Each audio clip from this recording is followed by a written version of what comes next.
Oh, yeah. Jeez, what was that? Oh, yeah. Is it Thursday already? It's the beginning of March Madness for basketball, but that doesn't mean we can't be left out with Star Wars. So today, we have conjured up, thanks to the great people who love Star Wars, a list of 128 Star Wars characters that will all battle a one-on-one to the death, and we will come out on top with one ultimate Star Wars character who will win the March Madness of Star Wars.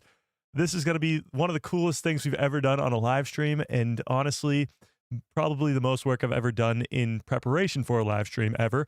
But we do have some other Star Wars news to get to, like the Mandalorian and Grogu movies budget has been revealed. So without further ado, let's dive into all of it. What's up, everybody? How's everybody doing on this fine Thursday? It's Thursday, right? Thursday afternoon. What's up, chat? Okay, so this is nothing like we've ever done on a live stream before. This is just a special one-time-a-year event for the people who love Star Wars, and that is March Madness. Give me a 1 into the chat if you know what the hell March Madness is. If you're not a sports fan, you might not even know what it is. But college basketball every year in March has this tournament called March Madness. And madness, indeed it is. As 64 teams compete to win one championship. And it's very, very chaotic. It's only one game, so there's upsets all over the place, and we're going to have some upsets today as well. But we are doing the same thing in the Star Wars world, where we are pinning 128, I know, I said 64 teams for basketball, but we're going 128, which is 64 times 2, Star Wars characters today, and we are battling them against each other. And we are going to come up with the outcome. By we, I mean you are going to come up with the outcome, and this is going to be pretty damn wild. Now, I will say 128 characters, seeding them 1 through 32, because there's 4 different sections. We'll get into it in a second. But I must say I am not finished with the whole seeding process, so we're going to have to do a little bit of that on the live stream. I'm almost done, but we got a little bit more to seed in a second. But before we get to any of that, let's say hi to everybody in the chat, shall we? Okay. Star Wars Order, what is up? John Groom in the house, 730. Evie, what is up? Holly, how we doing? Haja in the house. Chris, what is up? Freddie, how we doing? Brandon Baker in the house. Skywalker Academy, what's up? Fearless, how we doing? B-Man, how we doing? Nick, what's up? Dark Sky, how we doing? Justin, what is up? If I missed you, you know the deal. Lobo, how we doing? Melissa, what is up? All right, WV Grad in the house. Okay. If I missed you, you know the deal. Just yell at me in the chat. Let's give everybody a nice little... Hello there. General Kenobi.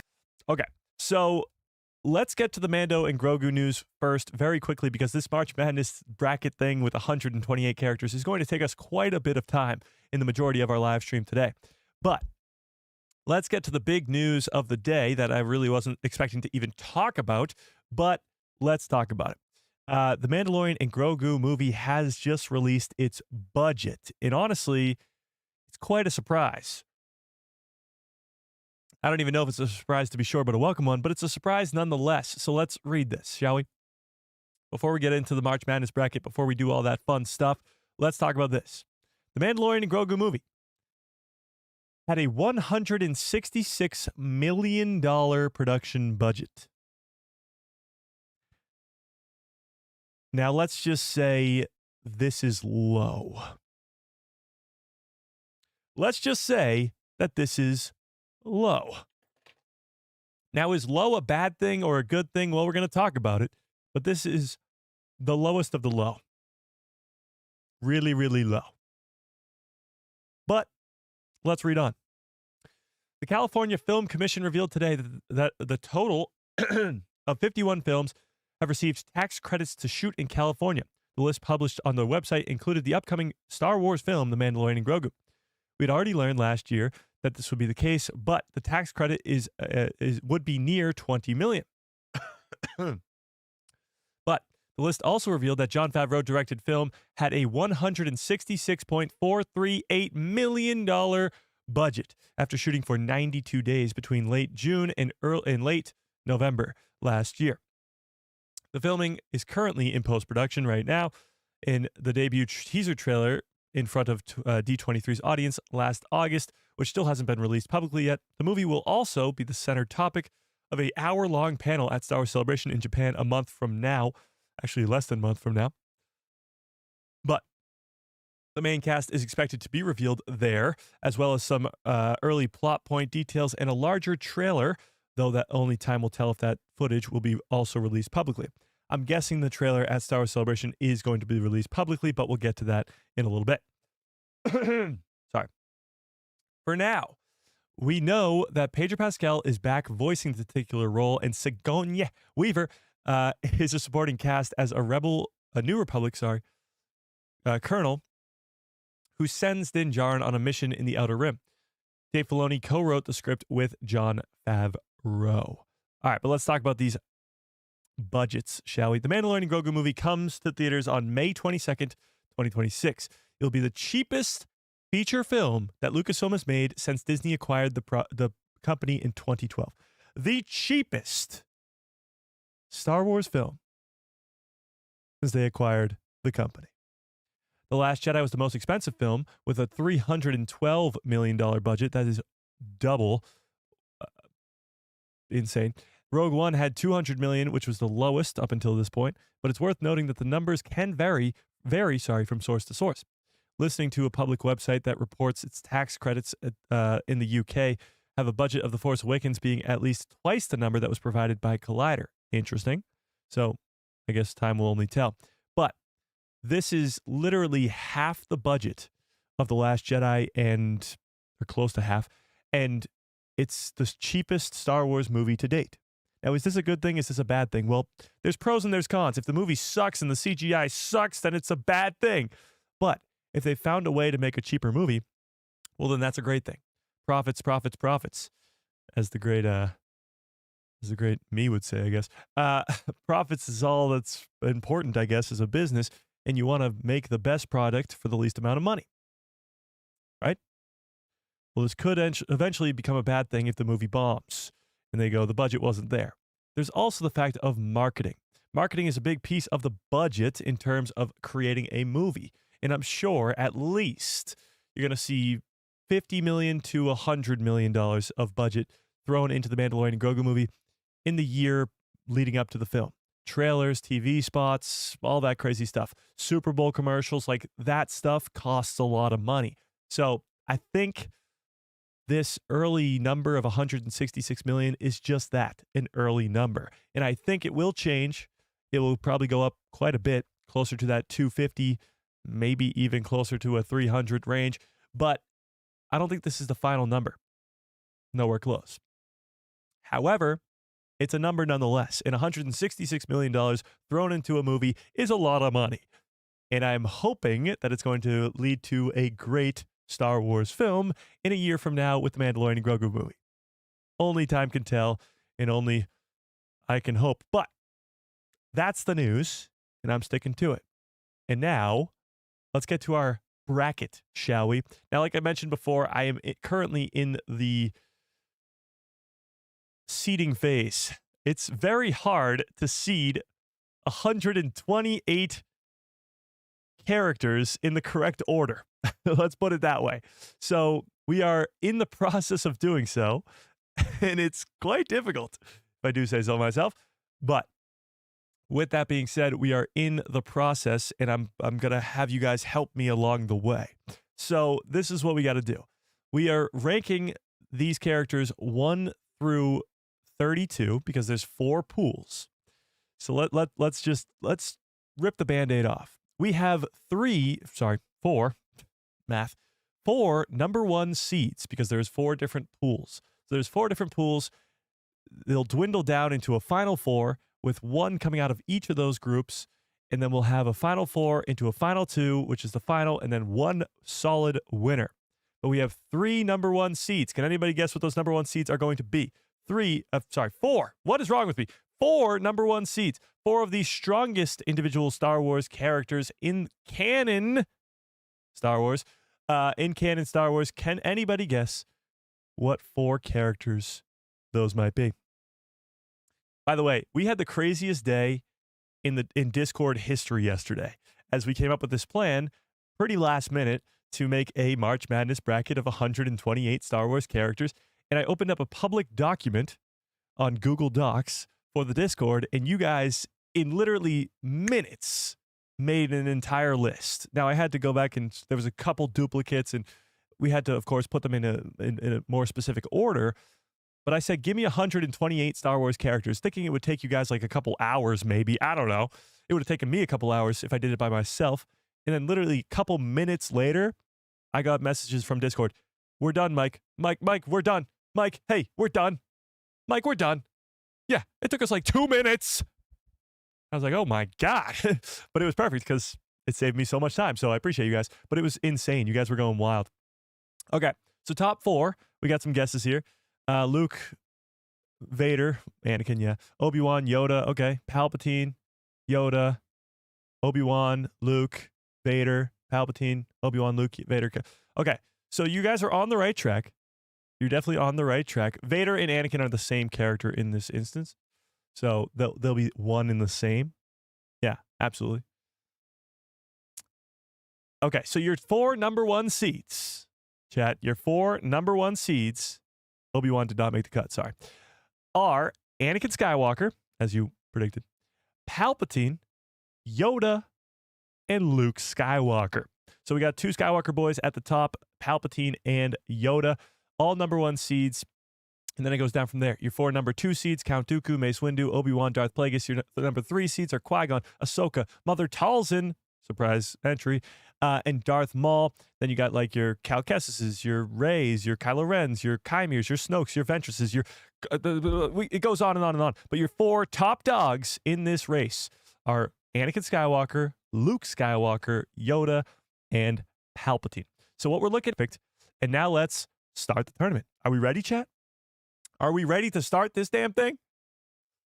Oof, that was a lot. Okay, so my brain mathematically is just boom, gone, but we do have a membership thing, so I want to get to that first.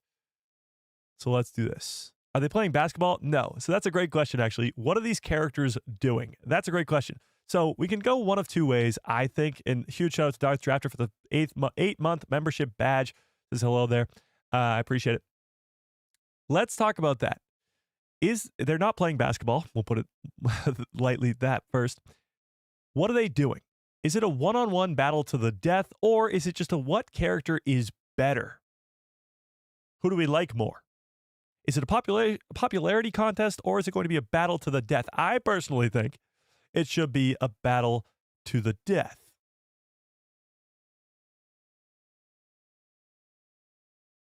But what do we think? They're playing slap ball? Okay, we could do that too.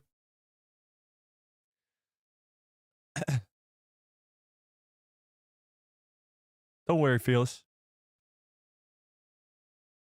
A battle can be very one-sided. True. So which character is better, do we think? Or which character is the best?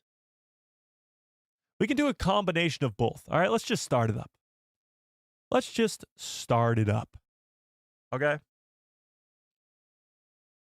Oh, wait. Hang on. All right. So let's do this. Whoa. What was that? What was that, chat?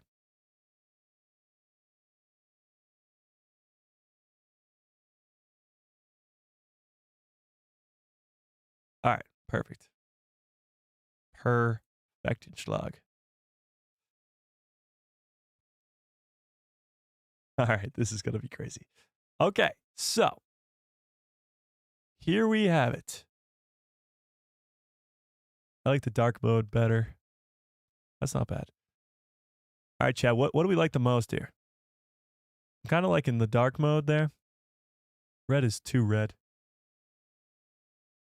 That's not bad. I hate that. That's blinding. No, thank you. Red is very red. I'm liking kind of like this. What do we think?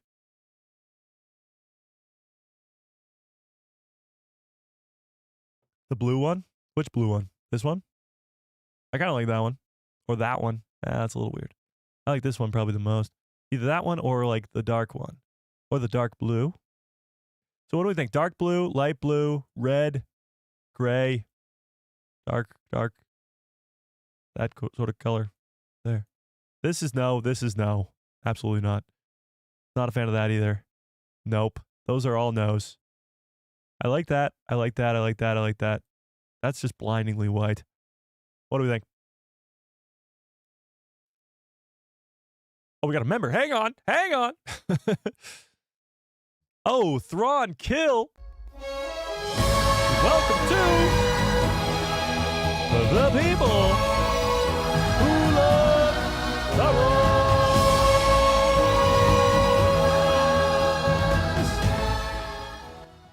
Welcome to the people who love Star Wars. Thrawn Kills at the Padawan level. I appreciate that quite a bit. Memberships, super chats keep the lights on over here, so I appreciate that quite a bit. So what are we thinking? Blue? I like the dark blue. Yeah, the dark blue is nice. I'm liking the dark blue too. So this one? Maybe this one. The light blue is a little cool. It's contrasting. It's more contrasting than this, so it makes you see the words better, I think. Yeah, let's go light blue. This is good. Okay. Save changes. And now, let's do the tournament. Let's make the bracket, chat. So, we're going to start with the 1 seeds versus the 32 seeds, because that's probably going to be the easiest battles of them all. And we'll start at the top. We're going to start with Anakin versus Aunt Beru. This is the showdown. His own stepsister-in-law, I guess. I really don't know how else to say it. Anakin is fighting his own stepsister-in-law. Right? We're going to use polls for the later rounds. This is just the early stuff. This is the stuff that is probably going to be very, very easy. If there's a hard matchup, then I will do a poll. But this one seems to be pretty obvious. Aunt Beru, right? Okay. In all seriousness, we're going to flow through the ones that are easy. And this is Anakin. So, Anakin, boom, next round. Now, we're not going to get to the Han Solo versus Lando yet. That's a difficult one. We're going to scroll down to the next number 1 seed, which is Yoda versus Droopy McCool. Can anybody in the chat tell me who Droopy McCool is? I needed one more character. One more character on this list. Apparently I needed 2 because there was 2 texts, but I needed one more character for this list. So I looked up Star Wars characters. I went through lists and lists and lists of characters to find a great character by the name of Droopy McCool. And I must say, this might be the hardest matchup of the first round. Who is Droopy McCool? Great question. Droopy McCool might be the McCoolest character in Star Wars.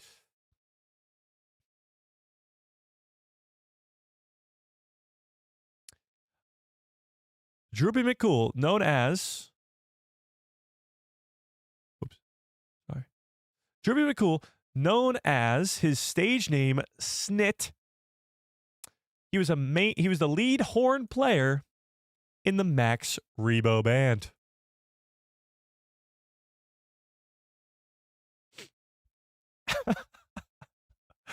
So this is Droopy McCool, the quote-unquote main horn player of the Max Rebo Band. Max Rebo will be in this bracket as well, but this is Yoda's first opponent. Now, looking at them, they're very similar beings. Very, I guess, smaller in stature. They both have 3 fingers. I'm disgusted. Okay, I'll take him off the screen. I'll take him off the screen. God.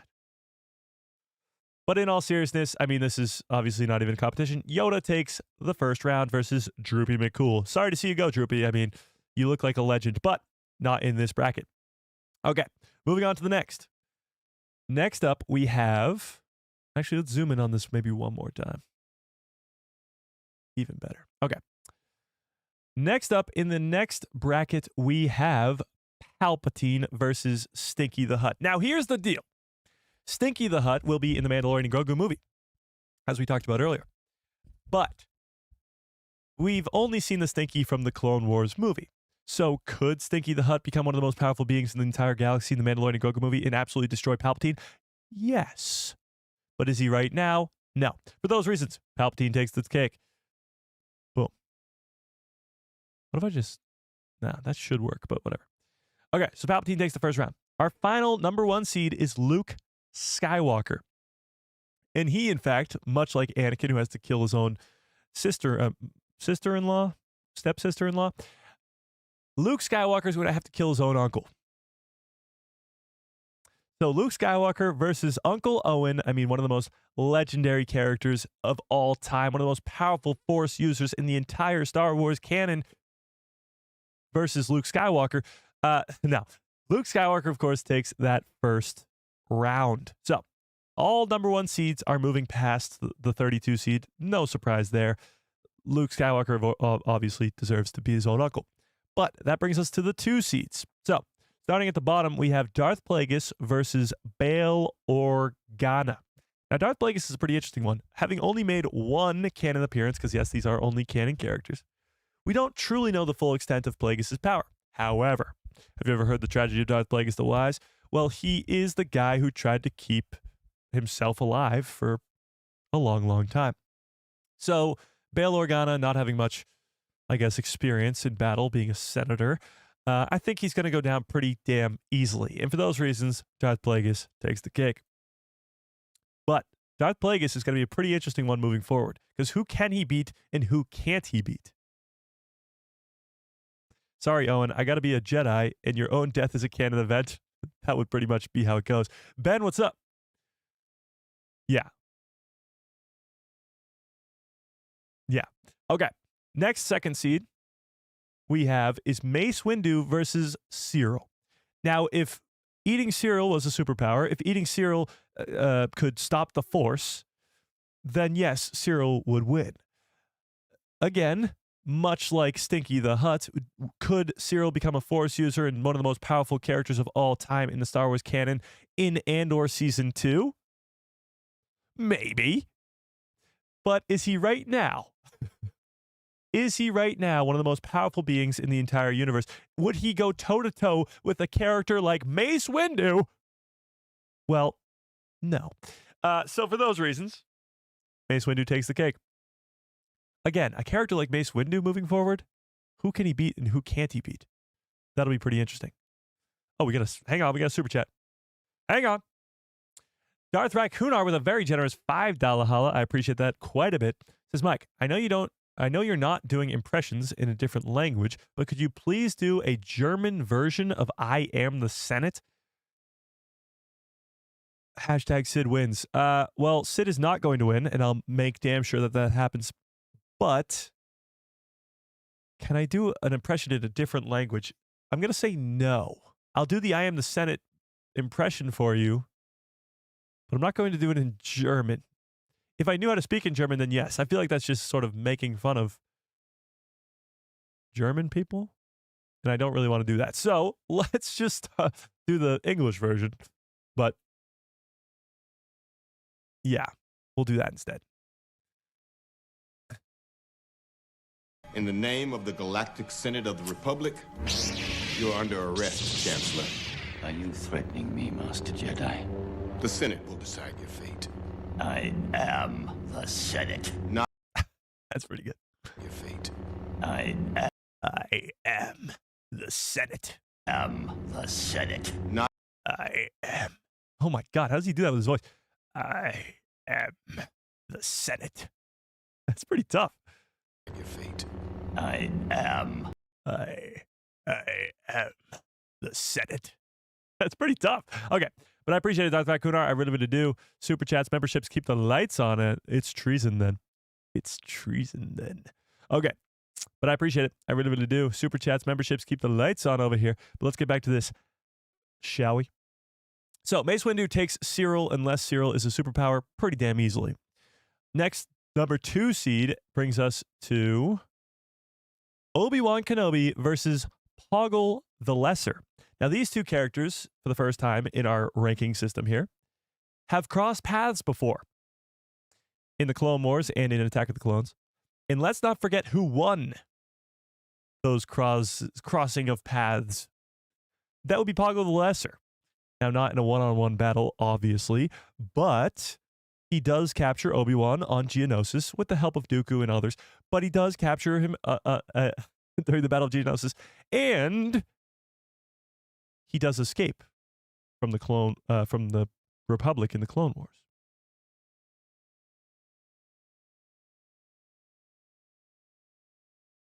So who wins, Obi-Wan or Poggle?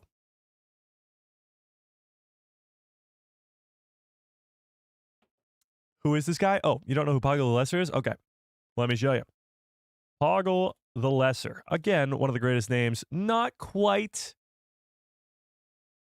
Droopy McCool. Just it's a little bit more McCool than Poggle the Lesser, but Poggle the Lesser is this guy, this handsome fella. Oh, well, that's a very bad image of him. Hang on.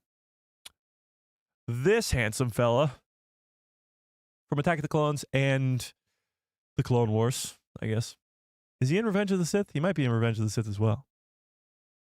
Yeah. He may be. Yeah, Obi-Wan, duh. Exactly. Okay. Obi-Wan, duh, is the correct answer. All right. So, Obi-Wan takes the cake. Boom. He moves on to the next round. Our final number 2 seed is Count Dooku versus Max Rebo. So, Max Rebo just recently lost his horns player, Drippy McCool. So that position is up for grabs. But the Max Rebo band might be losing its head guy? Drummer? Does Max Rebo sing? I don't think so. So, Count Dooku. Count Dooku versus Max Rebo. Who are we taking? Max Rebo smacks. Okay, I get it. These early rounds are kind of jokey, but it's going to get very serious very, very quickly. So that brings us to the 3 seeds. So I believe, right? That's the last one. Yeah. So the 3rd seed in this first top bracket here is, where's the 3rd seed? Oh, Qui-Gon Jinn versus Rose Tico. Again, kind of a joke here, but Rose Tico versus Qui-Gon Jinn. Let's zoom in one more time. Oh, it's even better. Okay. Perfect schlag. Qui-Gon Jinn versus Rose Tico. What do we think? Damn, Mike, you killed my guy. I'm sorry. Much love right back to you, Rachel. Yeah, the Max Rebo band is hurting. They just lost their particular character and they lost their hornsman. Rose is the worst character? Oh my God. Qui-Gon Jinn. Early prediction, Vader's going to win it all. Okay, we'll see. Got a ways to go here before he wins that one. Qui-Gon wins. Okay, Qui-Gon wins this one. I agree. Qui-Gon Jinn. All right, our other number 3 seed is Mother Talzin versus Dedra. Now, interestingly enough, we're going to do this one pretty quickly. Mother Talzin wins that one. But Mother Talzin wasn't on the list that the Discord made. And I had to add her because she is an insanely powerful character. She's at the 3 seed right here. The 3 seed. Absolutely insane. So she's a very high-rated character. And moving forward, who can't she beat? Well, I guess we'll have to wait and see. Moving on. The other number 3 seed is Ahsoka Tano versus a B1 battle droid. I don't know why it says droid, but a B1 battle droid. So, of course, our Roger Rogers, our nice friends there. Now that Ahsoka has taken down probably thousands of them in her Clone Wars experience, this is not a hard conversation to have. Ahsoka will be winning that. Pretty easy. Okay. Yeah, that's an easy one. Our final number 3 seed is Darth Maul. Darth Maul versus Boss Nass. And now if you don't know who Boss Nass is, well, let me give you a little reminder. If that didn't let you know who it was, then I don't know what the hell you've been doing. Go rewatch The Phantom Menace. Boss Nass is the ruler of the Gungans on Naboo. But no longer is he that because he is dead to Darth Maul. Darth Maul easily kills Boss Nass. Okay, moving on. That was the final 3 seed. Yep. Moving on to the 4 seeds. Now, I know this is going to get a lot of crap, but let's not forget, this is who is the most powerful character in Star Wars? Who's going to win a one-on-one battle in Star Wars? That's what we're doing here. This is not a popularity contest, even though I said we're going to combine both. It's somewhat popularity, but mostly who's more powerful. Now, Rey is at a 4 seed. And I know, yes, she's going to beat a droideka, of course. That's obvious. But moving forward, let's not forget how powerful the character of Rey truly is. Okay? Keep that in mind. Moving on to the next 4 seed, I believe we have Kylo Ren. Oh, no, Cal Kestis. Cal Kestis versus Dexter Jester. If you don't know who Dexter Jester is, then no, that has nothing to do with his character. But he does own a 50s style cantina, I guess, 50s style diner on Coruscant. And he's the character that Obi-Wan Kenobi goes to when he's looking for Camino. Indeed. Impression of Boss Nass, please. Dialogue. Okay, here's your dialogue. Boss Nass dialogue. Isn't he like, doesn't he talk like the rest of the Gungans? I don't know. But I'm taking Cal Kestis here as well. Of course, that's sort of we're still in the early phases of them being very easy wins. But moving on to our next 4 seed is Kylo Ren, another character, much like Rey, because the sequel trilogy is not liked by most, that is very, very powerful. But we'll see how far it gets him. He is up against a B2 battle droid. Ahsoka Tano took down the B1s, but Kylo Ren will be taking down the B2s. Even though they never cross paths in canon, I'm sure that he would not have that much difficulty doing that. Who's Babu Frick up against? Oh, we'll get to that. We will get to that. But our next 4 seed is Chimere. Now, the 4 seeds are pretty controversial here, so far at least. Rey, Kylo, Chimere. The sequel trilogy, The Acolyte, they're not very beloved by most. But Chimere, whether you like The Acolyte or not, is displayed as one of the most powerful characters at the time in the galaxy. During the time of the peak of the Jedi, he takes down, 8 of them pretty easily in the forest. He's got the badass lightsaber that splits into 2. He's got the mask that's made of, what the hell is it made of? Chat? Is Jod in this? Yes, Jod is in this, Andrew. Indeed, he is. He's actually got a tough first-round matchup. What the hell's his mask made of? What's the name of the metal, chat? Cortosis. Thank you, Holly. Cortosis. He's got the Cortosis mask.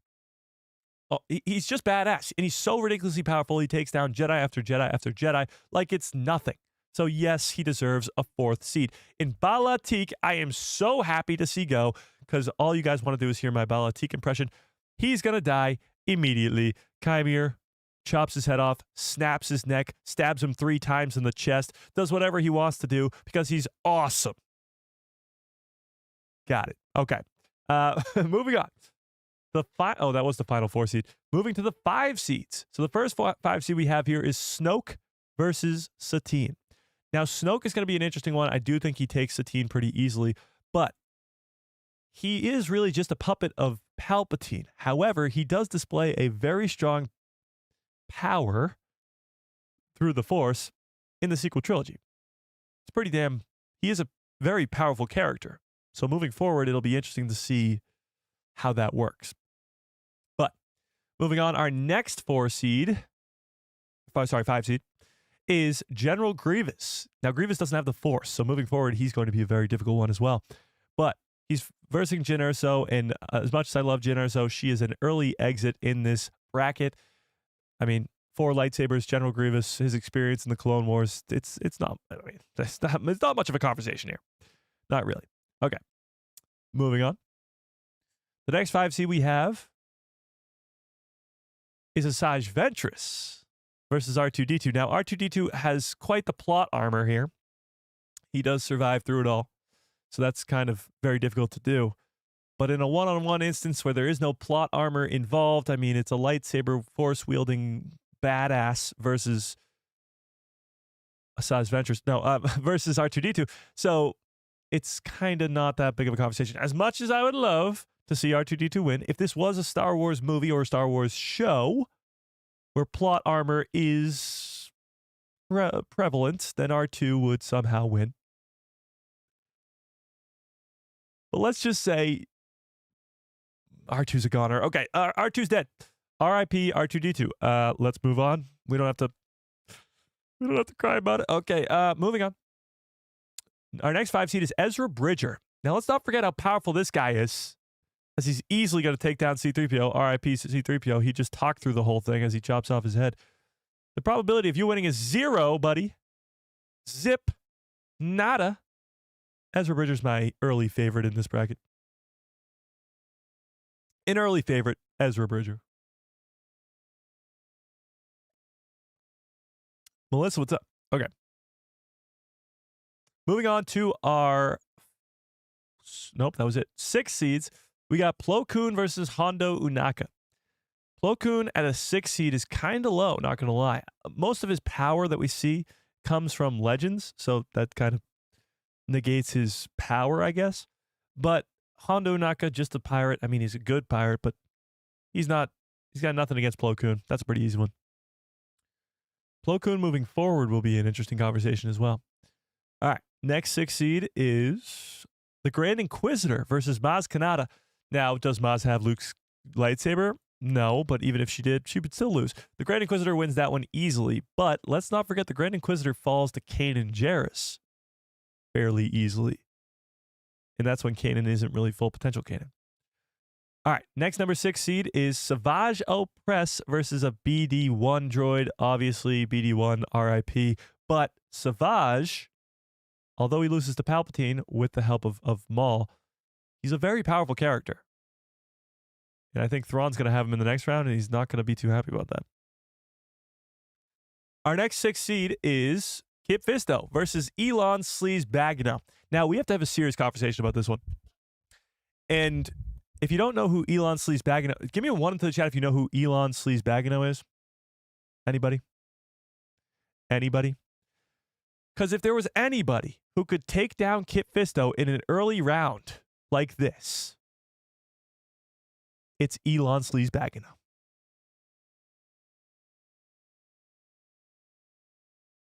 No, it's not Elon Musk. Elon Sleaze Bagno is the character who... You want to buy some death sticks? He's the guy who's trying to sell Obi-Wan, and I guess Anakin, death sticks in that cantina on Coruscant in that chase scene at the beginning of Attack of the Clones. Yeah. Oh, we got a super chat. Hang on. 50 Thunder with a very generous $5 holla says, hey, Mike, are you going to do a similar chart one day involving ships, walkers, and other vehicles, maybe? Huh. Maybe. The fact that it took so long to make this list, though, I mean, we'll see. We'll see. But I appreciate the $5 holla. I really, really do. Okay, so if you don't know who Elon Sleaze Bagno is, Sleaze Bagno, not only does he have one of the greatest names in Star Wars, he's one of the greatest characters in Star Wars. It's this guy.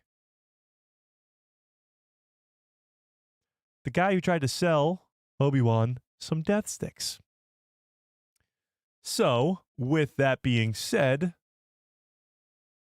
does he not take down Kit Fisto?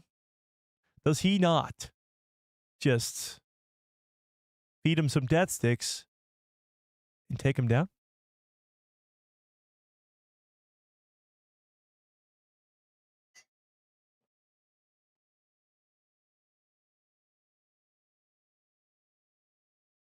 Okay, fine. Kit Fisto wins. I get it. But Sleaze Bagno should at least make the second round.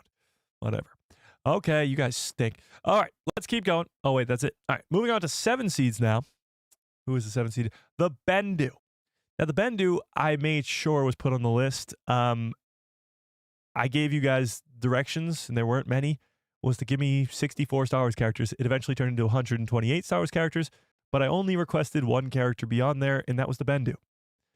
I am so happy to announce that the Bendu is in the first round versus Sid, because I have never been happier to press a button on a keyboard ever.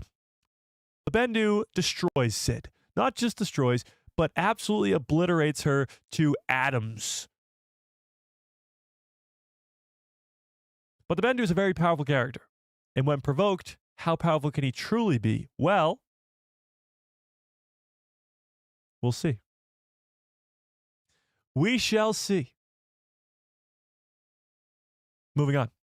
The next 7 seed here we have is Boba Fett. Boba Fett versus Wedge Antilles. Now, other than the fact that Wedge is played by Obi-Wan Kenobi's uncle, it doesn't give him any force abilities, doesn't give him a lightsaber, and although he has the plot armor because he does survive through the sequel trilogy, he's not surviving the armor that is Mandalorian and the armor that is Boba Fett's.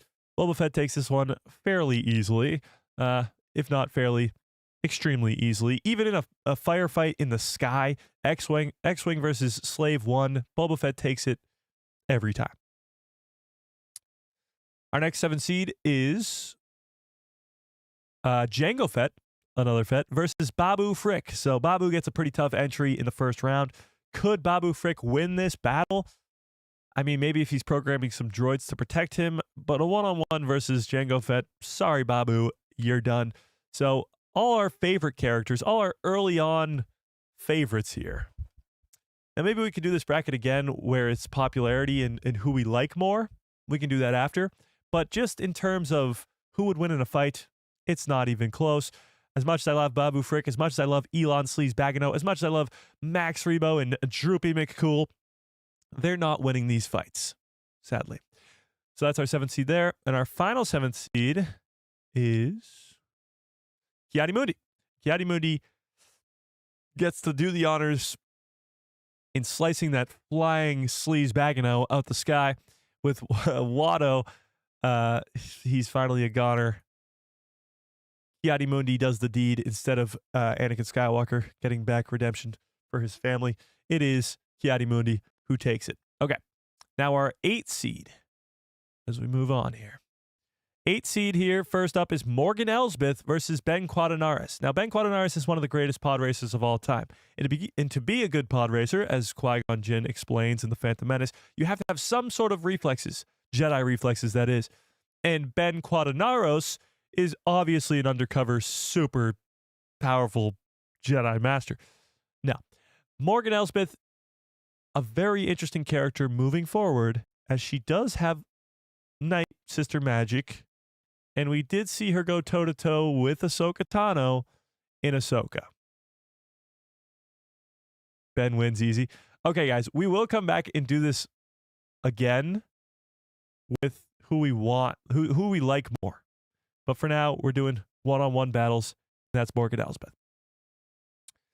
All right, our next 8 seed is Merrin. Again, another Night Sister who's very, very powerful. Merrin is the girlfriend to Cal Kestis. We see her in the Jedi Survivor games and Jedi Fallen Order game. In Survivor, you really see her Night Sister abilities. She is very, very powerful with the magic of the Night Sisters. So although she's going up against Paz Vizsla, and Paz Vizsla is the Vizsla from The Mandalorian, not pre-Vizsla, she is a pretty easy win in this first round here. And another Night Sister who, moving forward, how do Night Sisters sort of go up against Jedi? Well, that's going to be hopefully answered very, very soon. Our next 8 seed, we have Cad Bane. Our first, I guess, non-Force user pretty early on here. How do bounty hunters match up against Jedi and Force users? That's going to be a pretty interesting conversation to have. But we don't have to have it yet because Cad Bane is up against Sebulba. Sebulba, although he is one of the best best pod racers in the galaxy, it's Cad Bane, and it's pretty easy.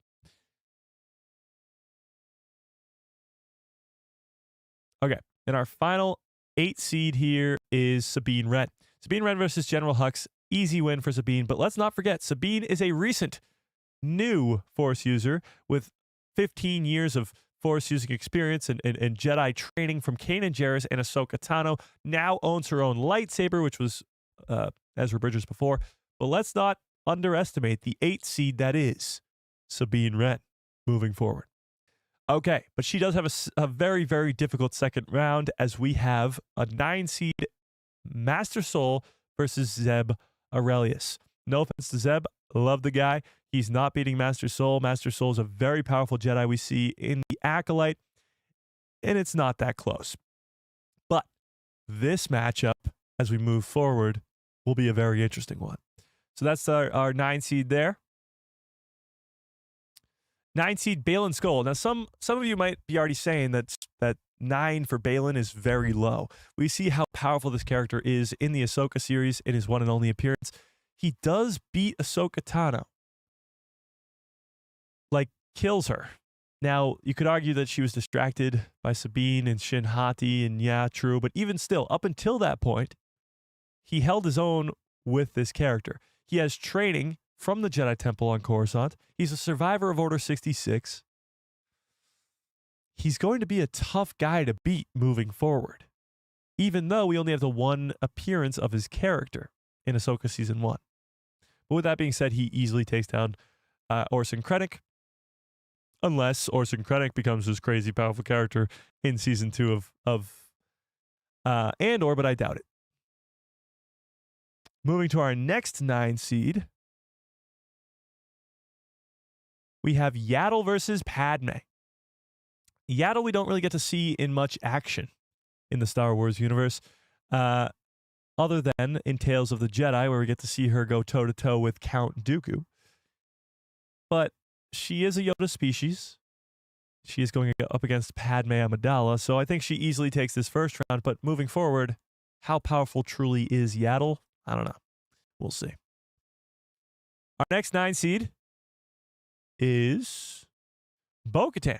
Bo-Katan versus Jar Jar Binks. Now, let's not forget the plot armor that Jar Jar Binks does have, as he clearly can hold his own in a battle, as we see in The Phantom Menace and quite a few times throughout the Clone Wars. Bo-Katan did once wield the Darksaber before it was destroyed. She is a Mandalorian warrior. I don't know. All right, when we do come back and do these popularity-wise, I think Jar Jar will win this fight, but let's be realistic, guys. He's not beating Bo-Katan in the fight. Bo-Katan does take this one. She is a trained Mandalorian, one of the higher-ups in the Mandalorian army, and once wielded the Darksaber. Even if she doesn't have the Darksaber in that fight, she's still winning. 10 times out of 10. Okay, moving on to the 10 seed. Speaking of 10, first we have Seer Junda, who's a Jedi who survived Order 66, who dropped very, very low here. She stands toe-to-toe with Darth Vader in the Jedi games, and she's up against Omega.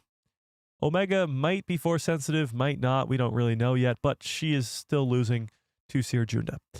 Yeah. That's a pretty easy one. Next up, our next 10 seed is the Rancor versus Greedo. Now, the Rancor is a pretty interesting one. This is our first sort of beast, and there's a couple beasts on this list. Who wins this fight?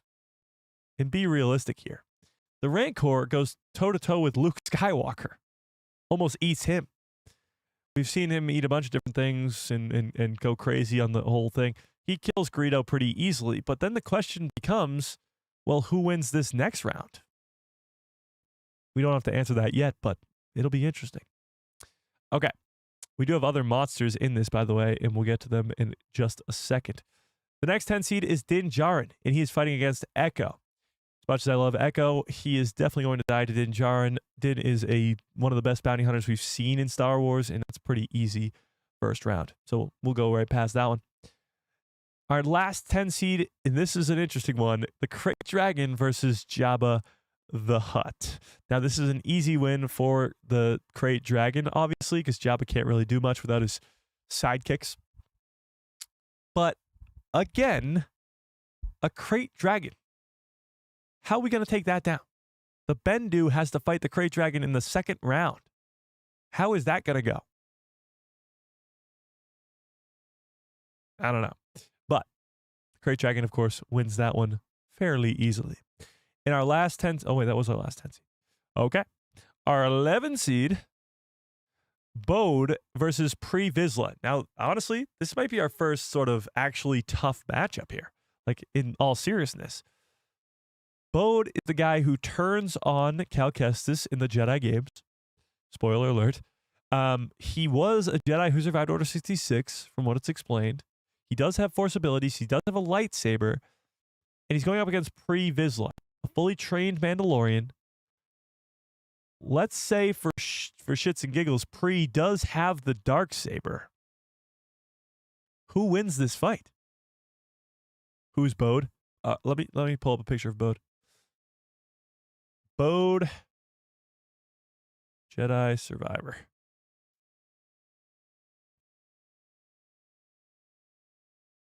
This is Bode. That right there. He's the guy who sort of turns on Cal Kestis, you know? Genie says, wait. Din versus Echo? I don't think it's that easy. He was in battle. He was battle-hardened, quick, and nimble-minded. True, yes, Echo does have the experience of battle, but so does Din Djarin. Like, he wasn't in the Clone Wars, but he's been a bounty hunter for so long. He's one of the best bounty hunters in the galaxy. Everybody knows him because he's that good. It might be a little bit more difficult than I made it seem, but it's definitely a win for Din Djarin. But with that being said, Bode or Pre Vizsla? This is actually a tough one for the first time all stream.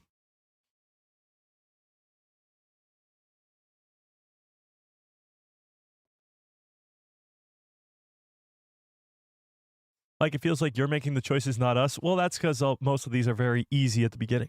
We will start to make these together starting right now, because I don't know who wins this fight.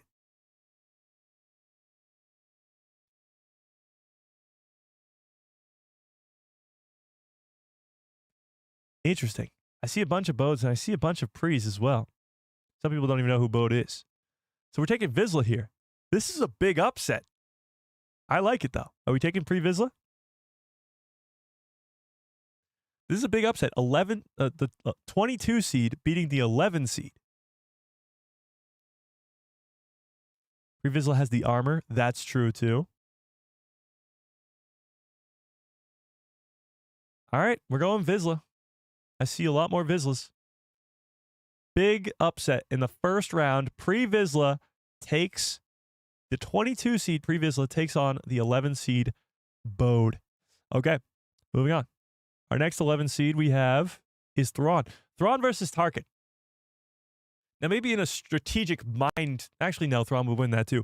Thrawn physically outmatches Tarkin all day long. I mean, we see it in Rebels, how when he's training and he's fighting hand-to-hand combat-wise.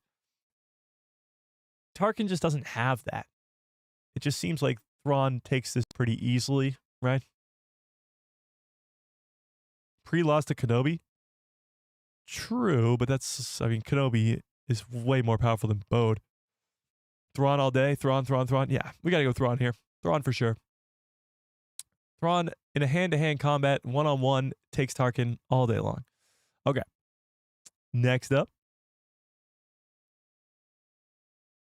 Shaak Ti versus Hera Syndulla. Now, as much as I'd love to see Hera move on to the next round, this is a fully trained Jedi Master, sits on the council, dies a ton of times in canon, but Hera Syndulla just, I mean, what do we think here, chat? This doesn't seem to be Hera's day.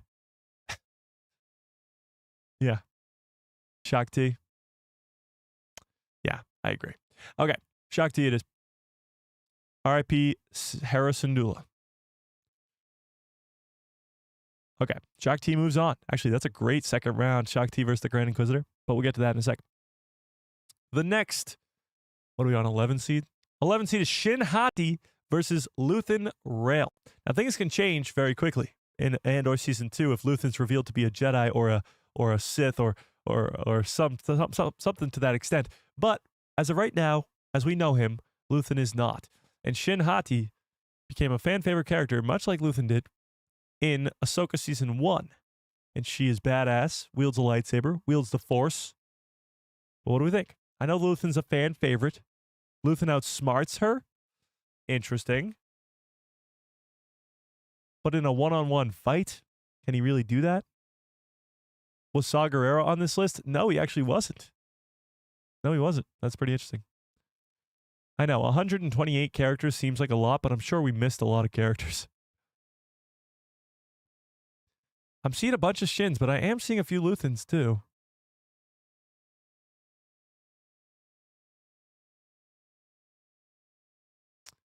Shin takes it, but Luthen is a better character. No competition at all. Okay.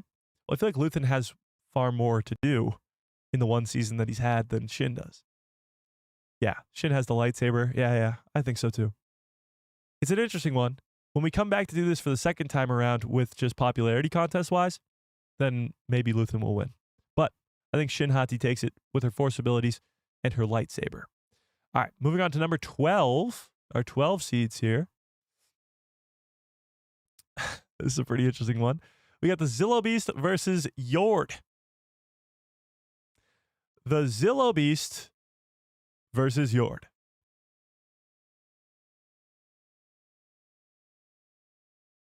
Now, Yord does get his neck snapped in the Acolyte by Chimere. In the Zillo Beast, his armor is impenetrable to lightsabers. Yeah, I see a lot of Zillo Beasts. Yeah, this one's, I mean, as much as I like Yord, he doesn't really stand a chance there. Yeah. Our next 12 seed is Wrecker versus Princess Leia. Now, Leia's as badass as they come. Put a blaster in her hand, she's probably going to be pretty good with it. But we're talking about a mutated clone of Clone Force 99 Wrecker. He's pretty much the Star Wars equivalent of the Hulk. He's stronger. I mean, he's probably better with a blaster aiming-wise because he's been trained to do so. Yeah, I don't think this is really much of a conversation. Oh, interesting. Justin brings up a crazy point I wasn't even thinking of. Oh my God. See, this is why you guys are here. Princess Leia can wield the Force. Oh, shit. I didn't even think of that. She should be way higher than 21 seed. Okay. Princess Leia, and again, this is only canon. So she only trains with Luke for a little bit, only knows how to wield the Force a little bit, has a lightsaber, but doesn't really use it much. But yeah, I think in a one-on-one battle, if she needs to, she's winning this fight. Wrecker would easily outsmart her? Oh, I don't think so. She's not going to force choke him? Oh, you don't know that. She is a Skywalker. Yeah, she did live in space for a moment. That's true, too. Yeah, I agree. I think we got to go Leia here. I didn't even think of that. I thought this was going to be an easy Wrecker win, but yes, you bring up a great point. She is Force sensitive. She is a Skywalker at that. Okay. Big upset. Not that big, but sort of on me there. All right. The Sarlacc Pit versus Jesse. I don't know how this works. This is a one-on-one fight. Sarlacc Pit versus Jesse.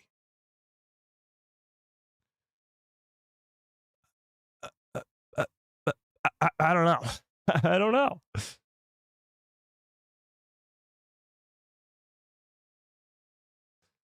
I don't know. Who are we taking here, Chad? Who are we taking? Jesse drops a grenade in that and it dies. Okay, maybe.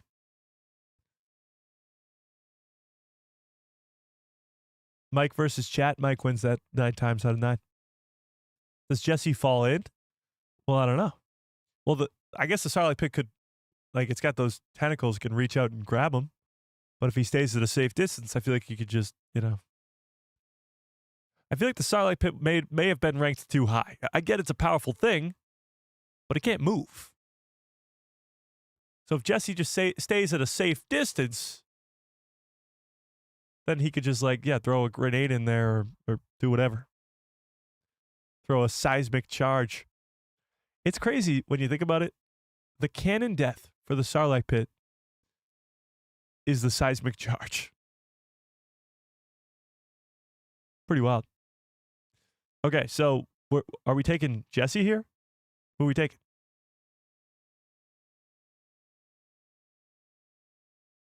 Yes, Jesse? Let the Sarlacc Pit win. Let's see how far it goes. Well, it's not going to make it past General Grievous. So I think we should take Jesse here. You're also right about that.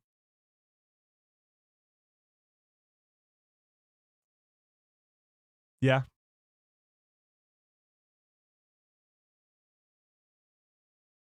If Boba got out, then the J-Man wins. Okay. All right. We'll go Jesse here.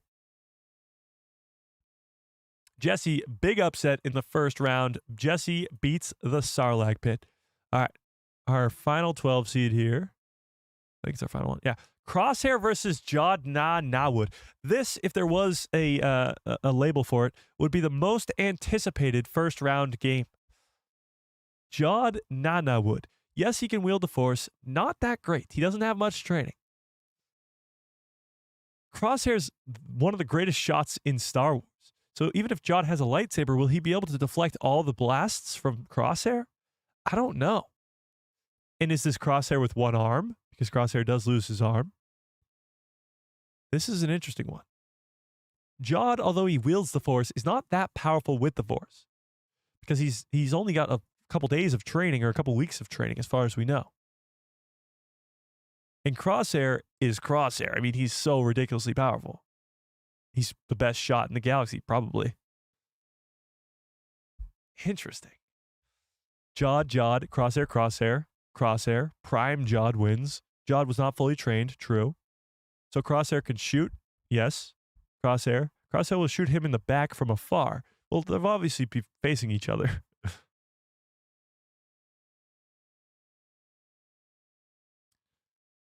Should we pull this one up? Should this be the first poll?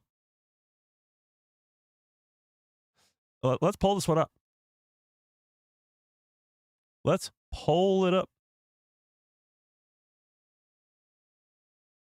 Actually, what I'm going to do is this. Okay. Let's pull it up. By the way, if you haven't smashed a freaking like on the stream, please do so. Who would win 1v1? Jod Nawud or Crosshair? This is a great one, actually. This is a first round one, too. Pretty wild. Jod Nawud or Crosshair?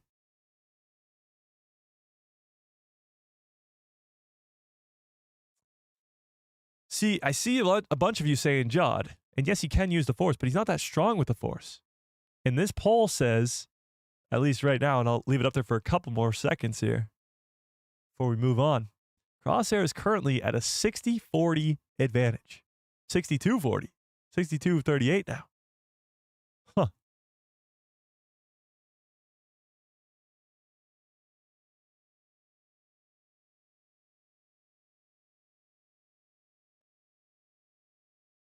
All right, I think Crosshair's got to take this one. He's in the lead by quite a bit. The Force doesn't make him invincible. That's true. And he's not really that strong with the Force. All right, I say we take Crosshair here too. The poll does not lie. The poll does not lie. Crosshair takes it.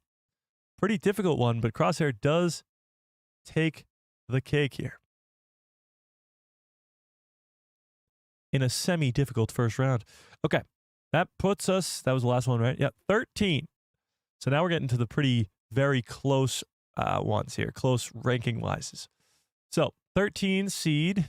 What the hell's the 13 seed? Reva versus Fives. Okay, guys, take your opinions off of the character of Reva. I understand you love Fives, you hate Reva. I get it. She is an Inquisitor.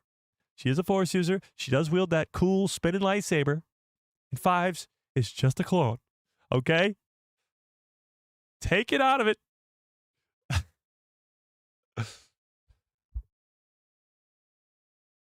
How dare you? Okay. In the second go around, when it's popularity wise, I get it. Fives will win this. But we got to be serious here. And yeah, it's Reva. I have to overrule you guys. I get it. You like Fives. I get it. I might still say Fives. If anybody can give a good argument in the next 30 seconds for why Fives would actually win this fight, then I'll consider it. Can I get some good cups follow orders in the chat, please? Bumpa. Not happening. Yeah, Reva stood toe-to-toe with Vader. Although she did die pretty quickly, she still did. Grenade.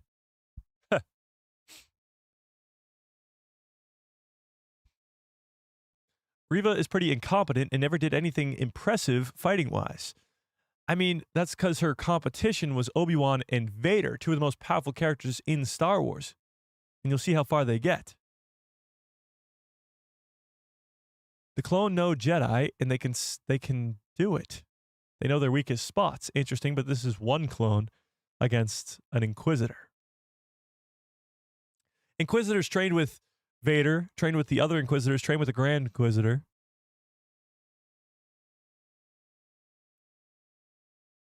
Fives is one of the greatest clones who got himself killed.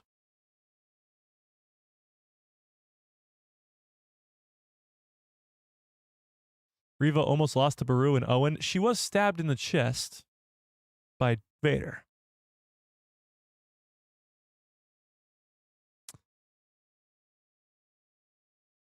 She was stabbed and lived. That should be enough to put her through past fives. Okay, we got an agree. All right. Reva it is, and excuses. Okay, Reva it is. Our next 13 seed, you guys are crazy, is Barriss Offee versus Commander Cody. Now, a similar conversation here. Barriss becomes an Inquisitor, but she's more powerful than Reva is. Commander Cody, I would argue, is more powerful than Fives is. But I think we have a similar conversation to be had here. Clone versus Jedi. Even though Commander Cody's great, I don't know about this one. Barriss? Barriss? Yeah. Yeah, okay. Barriss takes this one at an easier argument than Reva. Okay. Moving on. I think it's very close, but Barriss, I do think that would probably be pretty close. Yeah. It wouldn't be like an easy, clean cut, you know? All right. Our next 13 is Coleman. Coleman Trebor, whatever, versus Heavy. For some reason, the 13s versus 20th seeds are always Jedi versus clones. But again, even though Coleman is a very, very quick character here, I think he takes the cake. But what do we think? What do we think?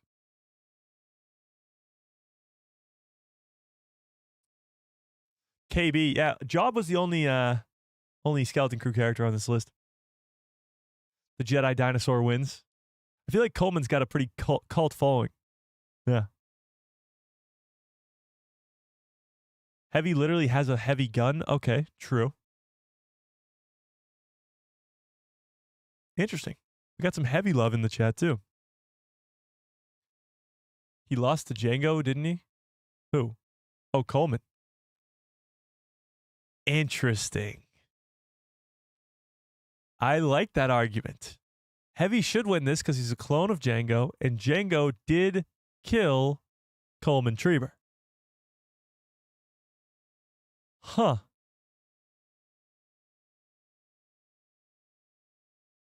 Interesting. I think we should take Heavy here then. That's a great argument. Okay, Coleman takes the death the same way he does in canon, to a blaster from a clone, but not the original clone. Yeah, all right, we're going Heavy. We're going Heavy. Interesting. Okay. Next up, 13 seed. 13, oh, that was the last 13 seed. Okay, 14 seed. First, we got Dengar versus K2SO. Wow, this is a good one. Dengar versus K2. And I'm going to waste no time on this one. I'm going to put up a poll. Dengar versus K2SO. One of the coolest bounty hunters from Star Wars and one of the coolest rebel droids, that is, from Star Wars. So Dengar, who wins? Who wins? Dengar versus K2SO. Who do we got?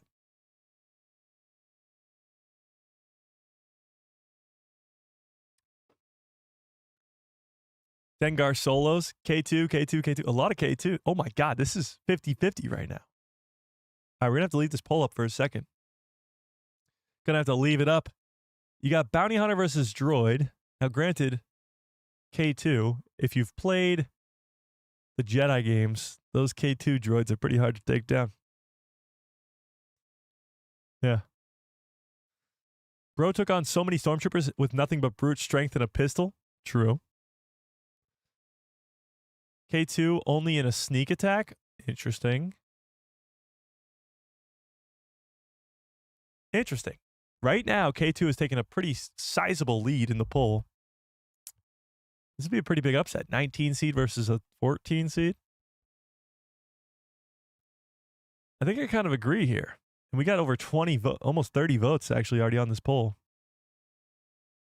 How does K2 win? Well, he is a droid. You're talking droid versus man. Both both with a lot of experience. One in bounty hunting and one in, I guess, a rebellion. That's a tough one. That's a very tough one.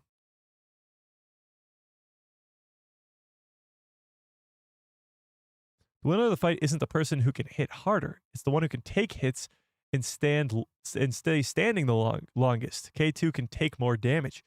I like that argument. And the poll doesn't lie. It's about 70%.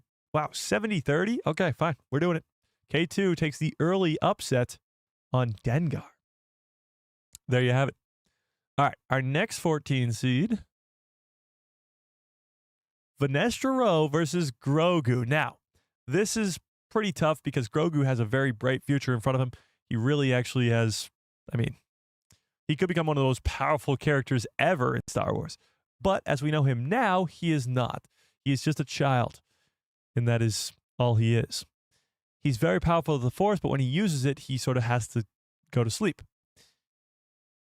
Vanestra Rowe, if you've read the High Republic novels, is extremely powerful. Not just what we see from her in The Acolyte, which isn't really much, because she's more of a Jedi Master now on the Council, or she's not in the Council, but even still, she's not what she was in her prime. That's not her prime. So she's very, very powerful. So I don't think the child version of Grogu, I don't think is taking this. However, future Grogu probably might. But right now, it's got to be Vanestra. I mean, she's lived for hundreds of years and has so much experience and training in the Force. So, for those reasons, Grogu maybe in the future. Maybe someday. But not now. Next 14 seed, we got IG-11 versus Chopper. IG-11, correct me if I'm wrong, is the one versus is the one in The Mandalorian. And IG-88 is the one from Empire. IG-11 versus Chopper. What do we got? Let's not forget Chopper is the war criminal, and he just so happens to be sitting right behind me.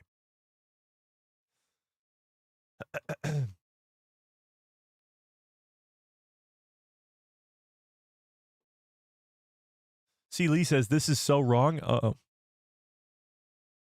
Chopper is the GOAT. That's true, but does he take down IG-11? I don't know.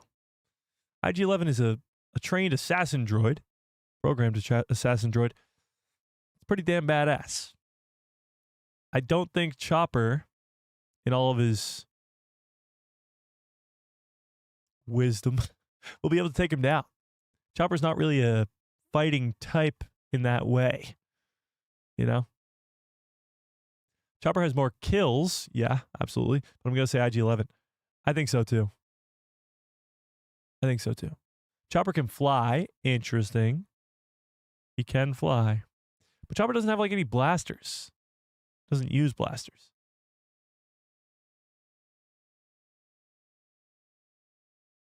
Nathan, what's up? Give Grogu a few more years. Yeah, I think Grogu will eventually be one of the more powerful characters in Star Wars. Neither IG will self-destruct. I don't think so. All right, so I think we're going IG on this one.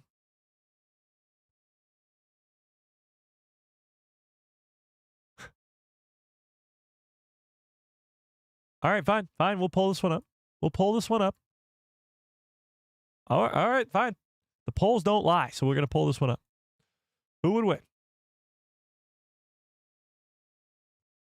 We're going to go IG-11 or Chopper. Start at the poll. Let's see it. Rose, what's up? I'm expecting IG to win this one. It would be a surprise if it was Chopper. Chopper takes a very small lead early.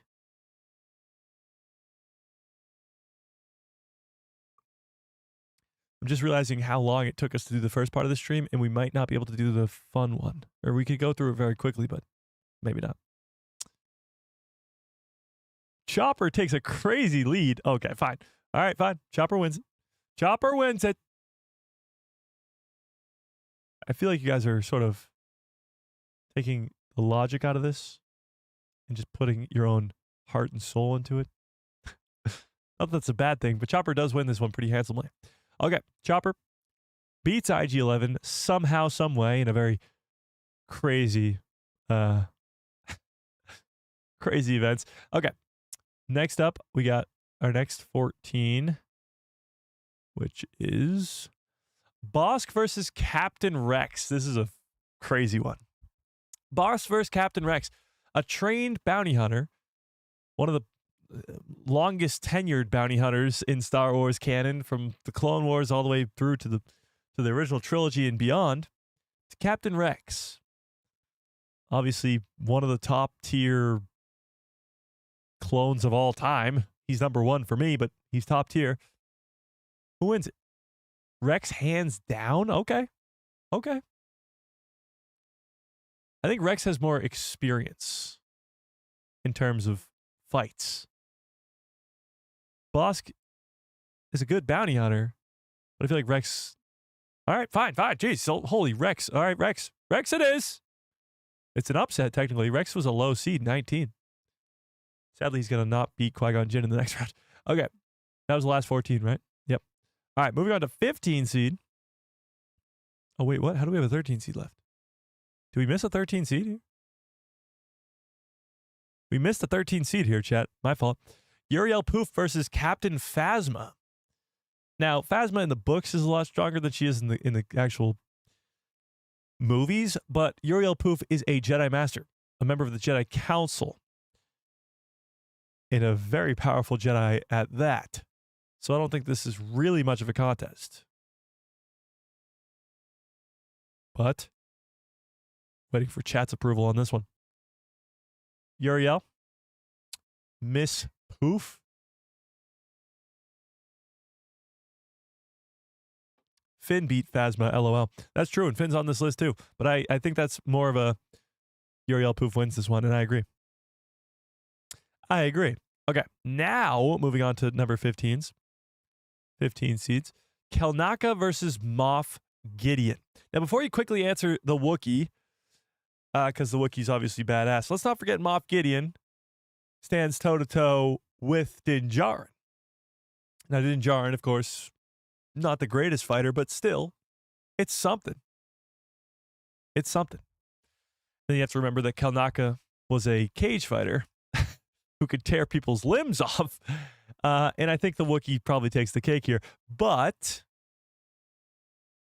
wow, really? You guys say Moff Gideon? Really? Kelnaka's a Wookiee who literally can rip his arms off in 2 seconds. I don't think that technical advantage is going to go Moff's way in a one-on-one fight. Kelnaka has the Force? I don't think he does. Oh, we're talking about Kelnaka here. I was talking... Oh my god, that's completely on me. Kelnaka wins this easy. That's my fault, chat. Kelnaka wins this one easy. I was thinking of the Black Chrysanthemum from Boba Fett. Kelnaka wins that easily. Kelnaka's the Wookiee Jedi from the Acolyte. Oh, that's not even close. My fault, chat. Kelnaka wins that one easy, no contest. Moff Gideon, RIP, done, dead. All right. Next up, next 15 seed is Cobb Vanth versus Chewbacca. Interesting.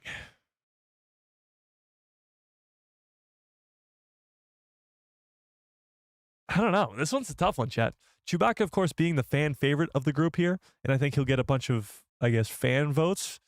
But Cobb Vanth survives a fight versus Cad Bane. He's a gunslinger, although he doesn't really have much experience. Yeah, Chewie's got the age. Chewie's got the experience in wars and fights. Yeah, I think it's Chewie. Maybe Chewie's a little bit too low there. Yeah, I think a lot of you guys say Chewie too. Chewie 18 seats pretty low, but what are you gonna do? Cobb Vanth had a good season. You know, he had a good year. He got that. He deserved that 15 seed. He just lost first round. You know, it happens sometimes. It happens. Okay. The next 15 seed we got is IG-88. So this is the one from The Empire Strikes Back. And Embo. IG-88, we don't really see much of in Star Wars canon. He is a bounty hunter. He's mostly in the comics where he's doing all his fun stuff, because in The Empire Strikes Back, he's literally screwed to the floor. But Embo is a bounty hunter we see in the Clone Wars. We haven't seen much of him since. He might be in the Mandalorian and Grogu movie. What do we think? What do we think? I'm seeing more Embos than IGs. I feel like we just don't get enough IG to know how powerful he truly is. And Embo is badass as hell with that cool ass helmet. Yeah.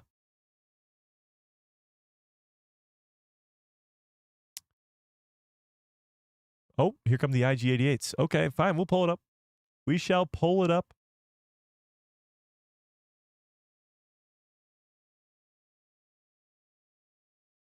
Let's pull it up.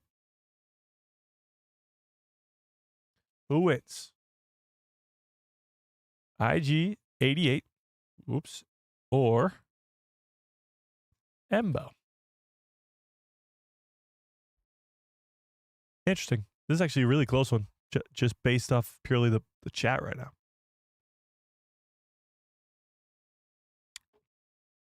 Holy crap, it's already almost 4? Oh, we gotta speed this up, chat. We gotta speed this up. Oh, Embo takes a massive lead early. Okay, fine. We're going Embo. We're going Embo. The chat has spoken. Embo it is. All right, that was 15 seeds. Is that all the 15 seeds? No, one more. Aura Singh versus Jecki. Now, Jecki took a pretty low seed here at 18. She is a Jedi, but she's only a Padawan. And in the Acolyte, she doesn't really get a chance to show her true power because she doesn't get to grow up, as she gets stabbed 3 times in the chest by Chimere. However, she is going up against one of the most powerful beings in the galaxy at that time. So obviously she dies pretty quickly. Aura Singh, being a bounty hunter from the Clone Wars, she is, of course, very powerful, but she doesn't have the Force. She doesn't have a lightsaber. So this is a pretty interesting battle. Jecki did have a tough road going up against Chimere. That's not really fair. She still is a Jedi. She still has the Force. She's not full potential. But Aura Singh doesn't have the Force, doesn't have a lightsaber. She's only a bounty hunter. I'm seeing a lot of Jeckis in the chat. I agree. I think I agree. I mean, just purely because she dies so young doesn't mean anything. She's going up against Chimere, who's ridiculously powerful. So I think that's another upset early. Okay. I think this might be the last. Yeah, this is it. This is our last round for the first round. Last round of the first round. There you have it. And that is 16 seeds versus 17 seeds. And these are all going to be pulled up because they are all extremely difficult. So this one first is Cassian Andor versus Hunter. So let's see this one. Who wins? Hunter or Cassian Andor? Now, Hunter, of course, has the, I guess, genetic advantage, being that he is a genetically altered clone. But Cassian is more of a cold-blooded killer than I would say our boy Hunter is. And he's got more, I wouldn't say more experience. The Clone Force 99 doesn't come until later on in the battle, so that, later on in the war. So I feel like they don't have as much experience in the war. I don't know. I'm seeing a lot of Hunters. Oh, and Hunter's winning the poll big. Okay, fine. Fine. We'll go with Hunter. I wanted to give our boy Cassian a little bit of a fight because he does have a show coming out in less than a month. But I guess we'll go with that. Fennec Shand and Poe Dameron. Actually, we might not have to pull this one up. I think this one's pretty straightforward.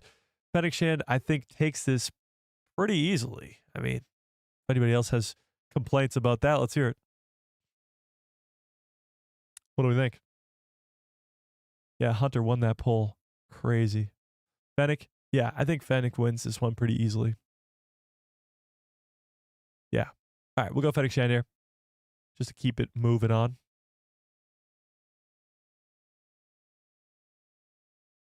Poe would outfly her? Well, that's not what the competition is. Okay. In Finn versus Tech. Now, before you guys go Tech immediately, let's not forget Finn is a stormtrooper.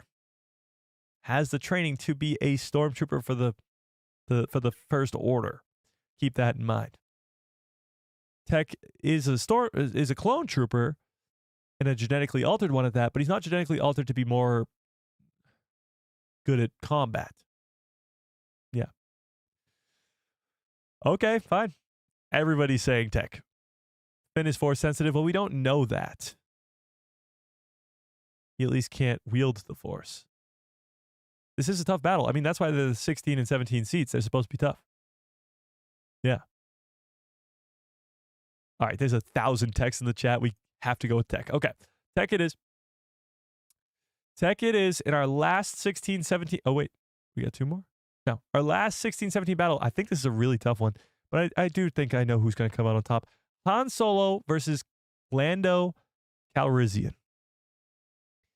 I think I got to take Han here just because of his awesomeness. I think he does have more experience in battles than Lando does because Lando doesn't come around till sort of the end of Empire, and he's not really involved in much of the early rebellion stuff. And Han, he's more of a smuggler, less of a gambler like Lando is. Yeah, I think everybody agrees. Han Solo takes this one. Not the easiest fight, but he does take it. All right, now we got to move to the second round. And for that, I have to zoom out, maybe? I don't know. I guess we got to zoom out here. Now we go to the second round indeed. All right, let's do this. So let's just go top to bottom here. It'll be the easiest one. So we got our 1 seed Anakin Skywalker versus our 16 seed Han Solo. Now, as much as I love our boy Han, this is the chosen one. We're talking about Anakin Skywalker, also Darth Vader. Like, this is not a difficult one. I don't think anybody will argue with me when I say Anakin, easy money. But I'm sure somebody will argue with me. Next up, we got Sabine Wren versus Master Soul. What do we think here, chat? Sabine Wren versus Master Soul.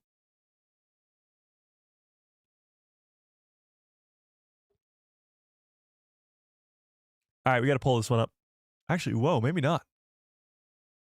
Let's actually pull this one up. Nah, I'm not pulling it up. Never mind. You guys are all saying Soul. I see one person saying Sabine. Sabine's not great with the lightsaber. True. She still needs training with that lightsaber. I think Soul just has experience on her. He's a fully trained Jedi Master by the time we see him in the Acolyte, so I think I agree with you. As much as I love Sabine, and I think she will become more powerful, Soul's going to win that. Okay. Next up, we got Crosshair versus Snoke.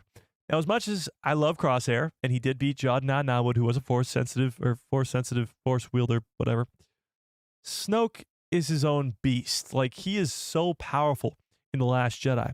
He's able to use the Force across the galaxy, pretty much, in the Last Jedi. Easy for me to say.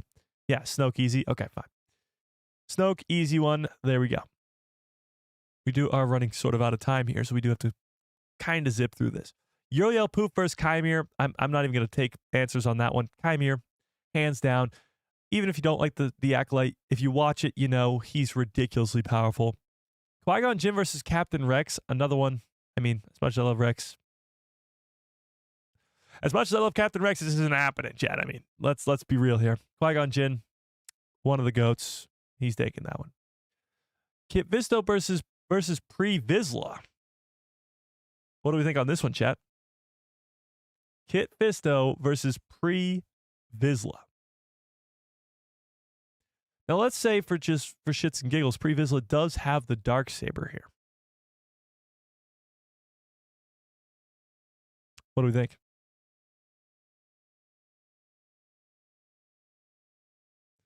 Okay, fine. You guys still say Kit Fisto. All right, fine. I agree with you, but I wanted to give him a fighting chance. All right, the Bendu versus the Krayt Dragon. Very odd fight. The Bendu versus the Krayt Dragon.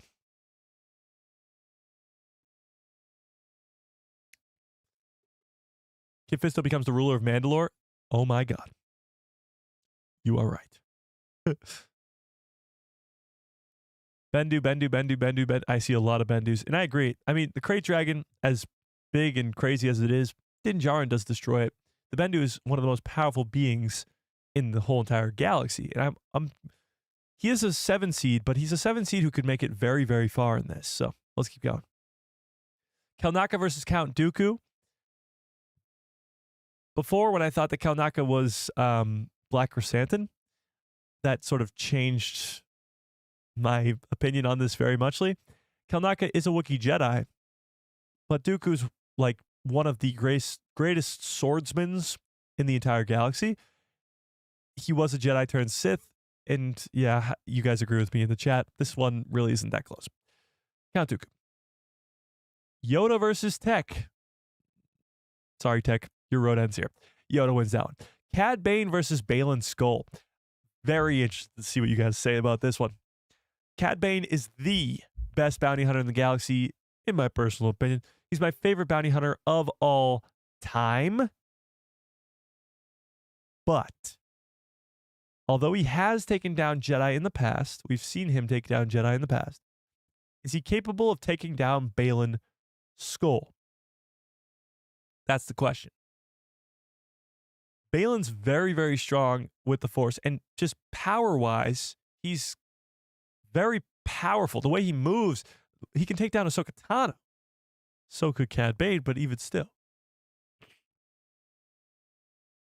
Bro fought Obi-Wan with... That's what I'm saying. Cad Bane has taken down Jedi before and survived fights versus Jedi before. But can he beat Baylan Skoll? That's the question. This is a very close one. I'm actually going to pull this one up. Who wins? Cad Bane, who, by the way, is the higher seed by 1 here, too. If that means anything to you. Or Baylan Skoll. Baylan is kind of slow, where Cad Bane is very fast. That's true, too. But I think it's more... Baylan Skoll being slow is not, I guess, like a fault of his in this scenario, because it's him being like stronger, you know? Wow, Baylan takes a very big lead early on this poll. I think the Force and the lightsaber takes the cake here. But I do think it'll be a fight to watch. Like, it'll be a good one. Cad Bane would put up a fight for this. Like, he'd find a way to make it fair. To an extent. Yeah. But the chat has spoken and Baylan Skoll moves on. Jesse, who you guys fought so hard for against that Sarlacc pit, versus General Grievous. Sorry, Jesse, your day ends here. Reva versus Kylo Ren. Now, you guys who so badly wanted her to die to 5s, will she die to Kylo Ren? What do we think? Yes, Kylo Ren. I agree. I know Reva is not a fan favorite character, but I think anyway, even if she was a fan favorite character, Kylo Ren wins that one. Mother Talzin versus Chopper. Not even going to waste our time on that. Mother Talzin, I got a weird suspicion she might make it pretty far. Grand Admiral Thrawn versus Savage Opress. I like this one quite a bit. What do we think here? Thrawn, not a Force user, no lightsaber. Savage does have those things. However, we're talking about the Grand Admiral here. We're talking about the man, the myth, the legends, the heir to the Empire. What do we think? Pull this one? Okay. Thrawn outsmarts him. Interesting. Savage is not the most powerful guy out there. He does, I mean, he's no Darth Maul, but let's see. Thrawn. Savage. Opress. What do we think? Savage has a lightsaber. True. Thrawn is much smarter. Also true.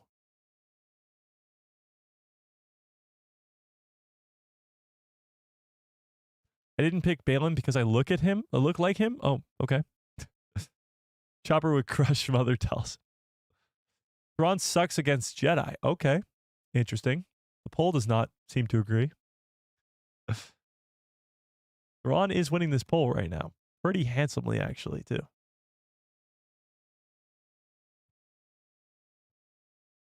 This would be a tough one. This is hard. Yeah, this is a hard one. Thrawn has the Ysalamari. Does he, though? Not in canon yet.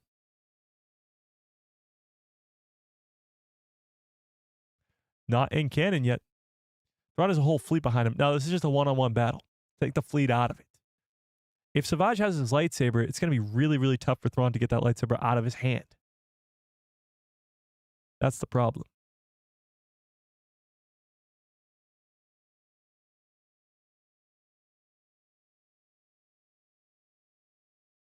Interesting. This poll is actually swaying the other way now. Thrawn is intelligent and has the brute strength. True.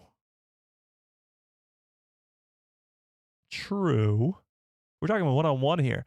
If he's got a lightsaber in the Force, I don't see Thrawn winning that. Team Thrawn, F Savage. Oh my God. Yeah.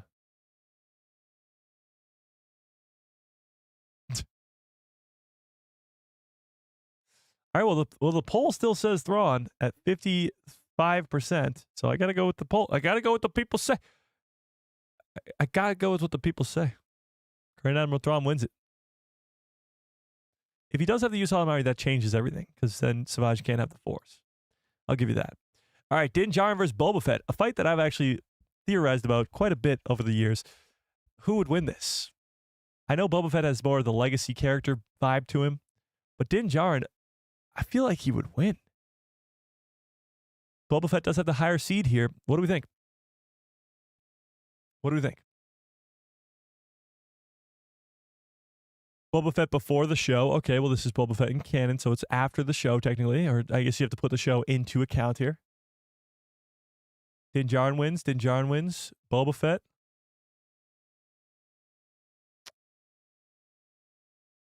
Din because Boba is old. Okay. Seen a lot more Dins than Bobas. Should we pull this one? All right, let's pull it.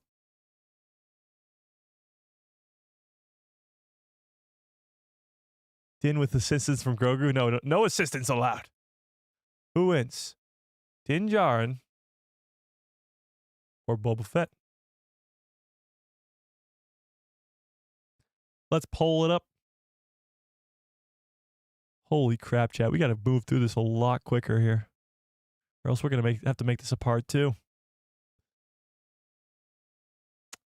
Din Djarin takes the cake here.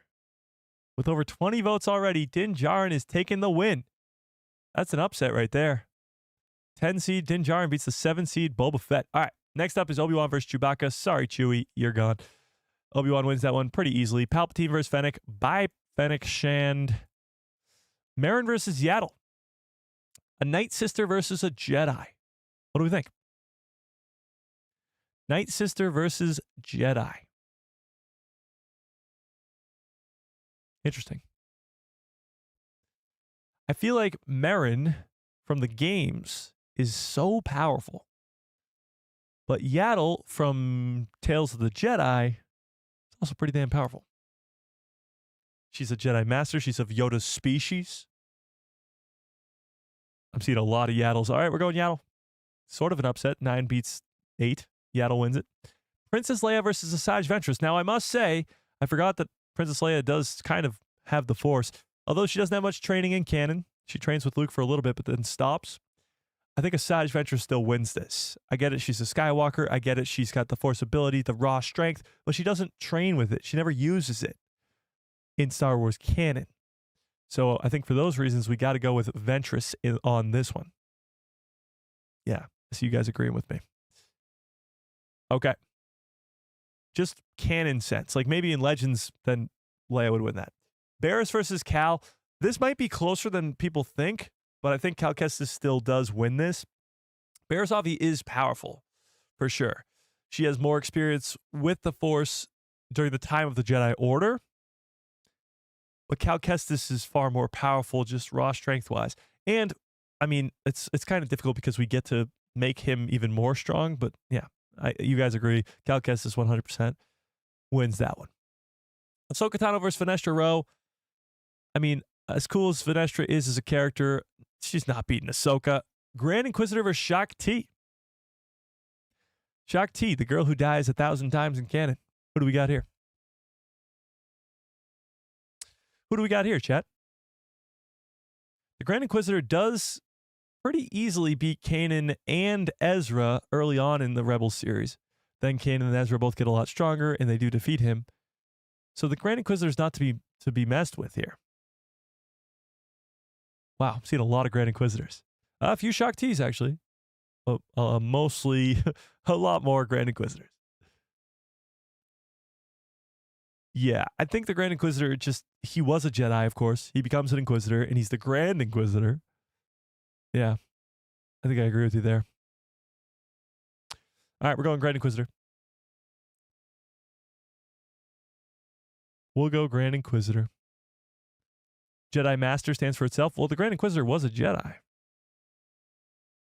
You know? Shaak Ti dies 3 times. That's true. She does die 3 times. Rancor versus Jango Fett. Honestly, I have no idea. What do we think?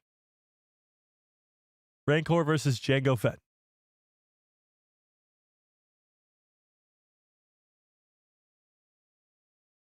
I mean, Jango, right? It's the jetpack would keep him away. I don't know. Don't underestimate a Rancor, I guess, but I think we go Jango, yeah. I think we go Jango here. The jetpack would help him out quite a bit in that one. Embo versus Mace Windu. Sorry, Embo, you made it to the second round, but that's all, buddy. Okay, Luke Skywalker, again, by Hunter. You had a fun life. Sorry, buddy. It's just not going to work. All right, Morgan Elsbeth versus Bo-Katan. I'm going to pull this one up.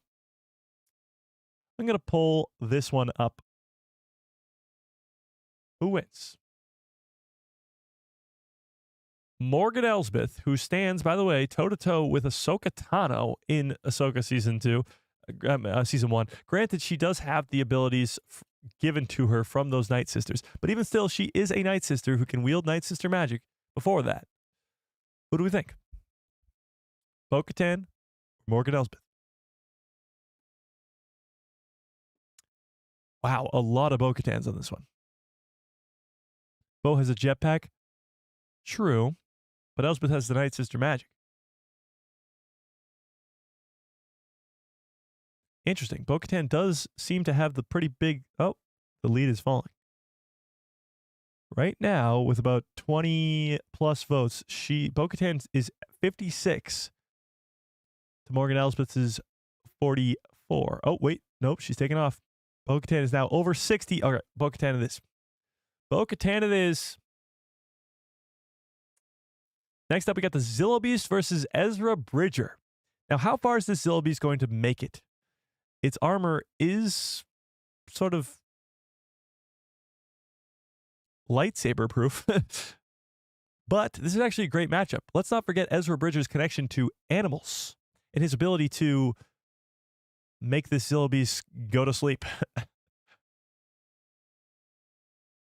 I feel like this is actually a match made in heaven here for Ezra Bridger. This is like the perfect draw. If you're a team and you want and you match up well versus another team, then you want that team. This is the perfect draw for Ezra Bridger here because he can tame the beast. Yeah. I think we go Ezra here. All right, Heavy versus Rey. Again, guys, I know you don't like Rey. Maybe some of you do, but that's not even a competition. Darth Maul versus K2SO. K2, you made the second round, buddy, but you're going home. Actually, you're not going home because you're dead. All right. Next up, we got Plo Koon versus Shin Hati. What do we think?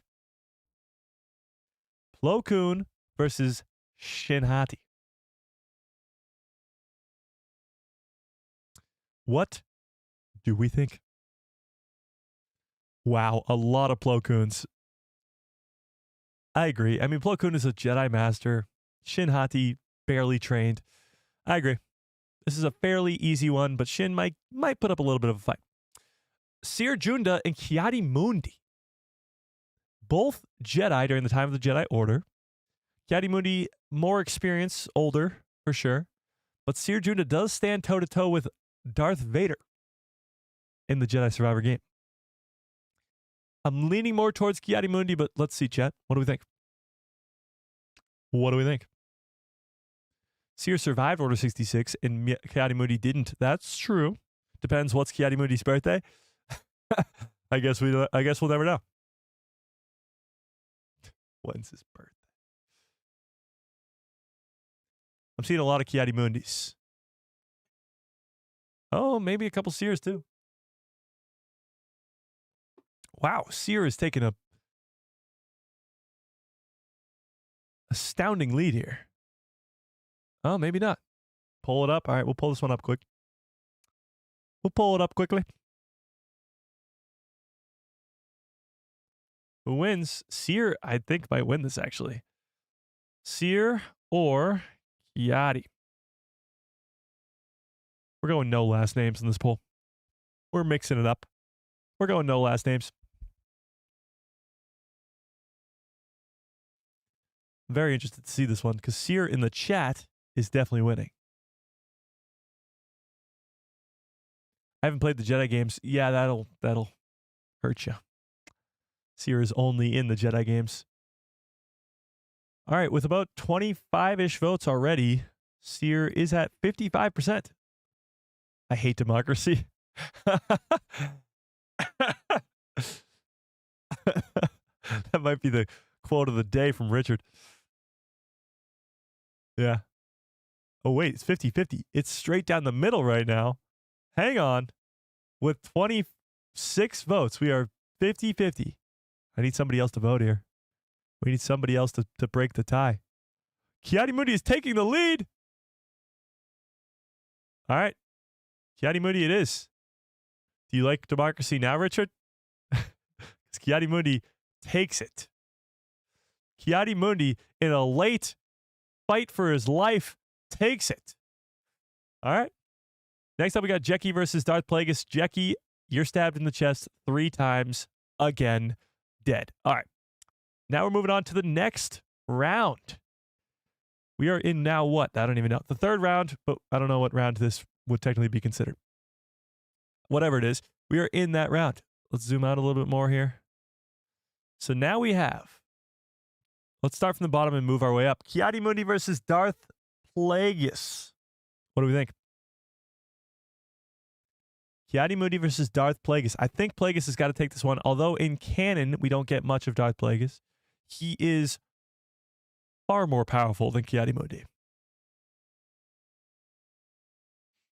What do we think? Yeah, Plagueis seems to be the early and easy vote here. He moves his way on to the next round. I think he moves to the ways, yeah, top 8? No, top 16? Top 16, I guess. This is going to take us a while, Chad. Okay, moving on. Next up, we got Darth Maul versus Plo Koon. Now, as much as I love Plo Koon, he's a powerful guy. Maul is just, he's too much. He's too much for him to handle. It will actually make for quite the next crazy next round if we have Plagueis versus Maul. Yeah, I see a bunch of Mauls. Oh, wait, one Plo Koon. But mostly Mauls. Okay, we're going with Darth Maul here. The 3rd seed, Darth Maul, continues to the top 16. And we got the 2 versus the 3 seed there. That's pretty good. That's pretty good. All right. Ezra Bridger versus Rey. 5 seed versus 4 seed. Who are we taking here? Now, this one could be argued pretty well, actually. Rey's a dyad in the Force with Kylo Ren. Without that, is she as powerful? Also, you have to put into effect, Ezra probably has far more training than Rey does.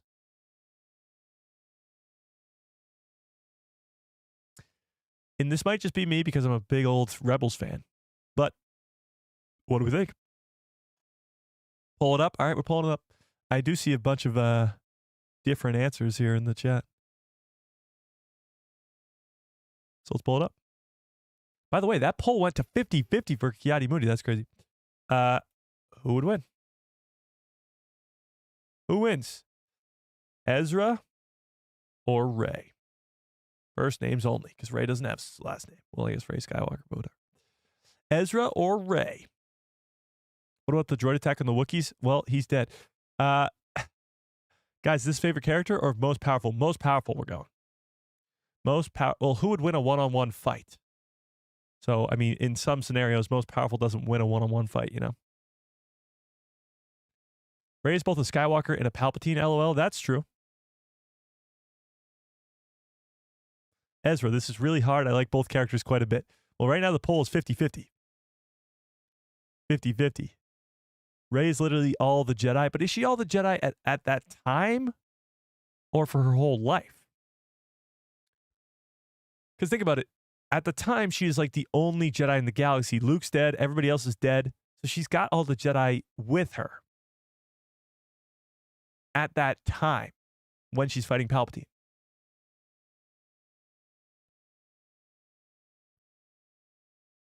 God, I love this. I'm glad you do. I thought this would be really fun. When we came up with this idea yesterday, I thought we just had to do it because it's March Madness. March Madness starts today for basketball fans. And for us Star Wars fans, we want a March Madness of our own. Yeah. This poll is still 50-50. I need somebody. I need more votes here.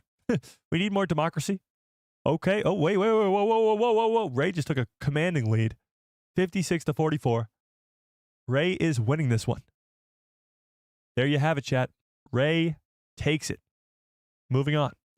Luke Skywalker versus Bo-Katan. Sorry, Bo. You're done for the day. Your head has been chopped off by Luke Skywalker. Congratulations. Jango Fett versus Mace Windu. This fight has happened before. And, well, we know the outcome. Head chopped off, rolling on the floor. Jango Fett takes the L. Mace Windu moves on.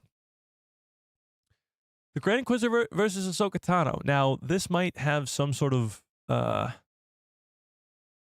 maybe an argument to be had, but we're talking Ahsoka Tano here. We're talking Ahsoka freaking Tano here.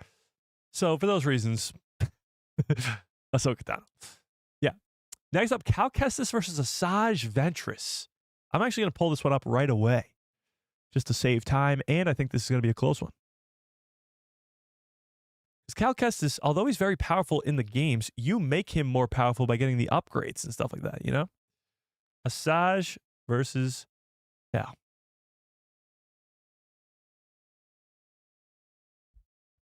Let's see.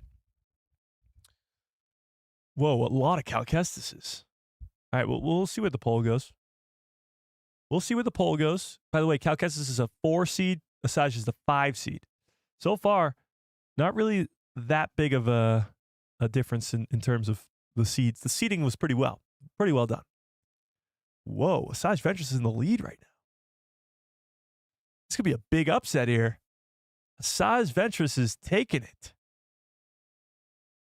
Well, the chat says Cal and not even close. What's going on? How's the chat lying in the poll and telling the truth in the chat? How long is the live stream? Until we finish this poll. I mean, until we finish this tournament here. It'll be a little while longer. I got to go with what the poll says. The poll's Asajj is blowing away. 58%. All right, we're going to Asajj Ventress. Big upset. Big upset here. Oops. I mean, not that big, but big upset. All right, Palpatine versus Yaddle. Yaddle, you made the third round. Impressive, but you're done. Sorry. You're done. Palpatine watched as you died. Okay. Din Djarin versus Obi-Wan. Again, Din had a great run. Din had a great run. But Obi-Wan Kenobi, the Jedi. The Jedi. When you talk about a Jedi, there's nobody more Jedi following the rules, the greatness than Obi-Wan Kenobi. Yeah, it's Obi-Wan. Obi-Wan takes it. Mother Talzin versus Thrawn. Now, I feel like people are underestimating how powerful Mother Talzin is, and honestly, to make it easy for you, it's not even close. Like, Brother Talzin wins this fight in an instant. Thrawn is great and all, but it's not even close. Not even close. All right.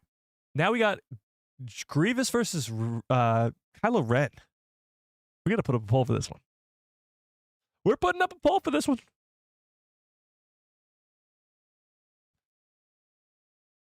Who wins? General Grievous. Oops, that's not how you spell general. General Grievous. Or Kylo Ren. Now, Kylo Ren does have the Force, and Grievous does not. That's something to keep in mind. But Grievous does have 4 lightsabers and does stand toe-to-toe with many different Jedi from time to time. Obi-Wan, specifically, we just talked about how powerful he is. General Grievous gives him a run for his money. Like, the 4 lightsabers swinging around at the same time. It's hard to combat that. I don't know. Kylo Ren can literally stop people from moving with the Force. True. Kylo Ren also lost to an untrained Rey. Grievous wins. Also true, but Rey is a very powerful being at that. She is in the next round. Wow, Kylo Ren is destroying in this poll. 80% to 20. All right, there it is, Kylo Ren. That's an easy one. I thought that would have been a little bit closer, but there you have it. Yoda versus Balin. As much as I love Balin as a new character, he's not taking Master Yoda. The Bendu versus Dooku. Oh, we're pulling this one up. We are pulling this one up, chat.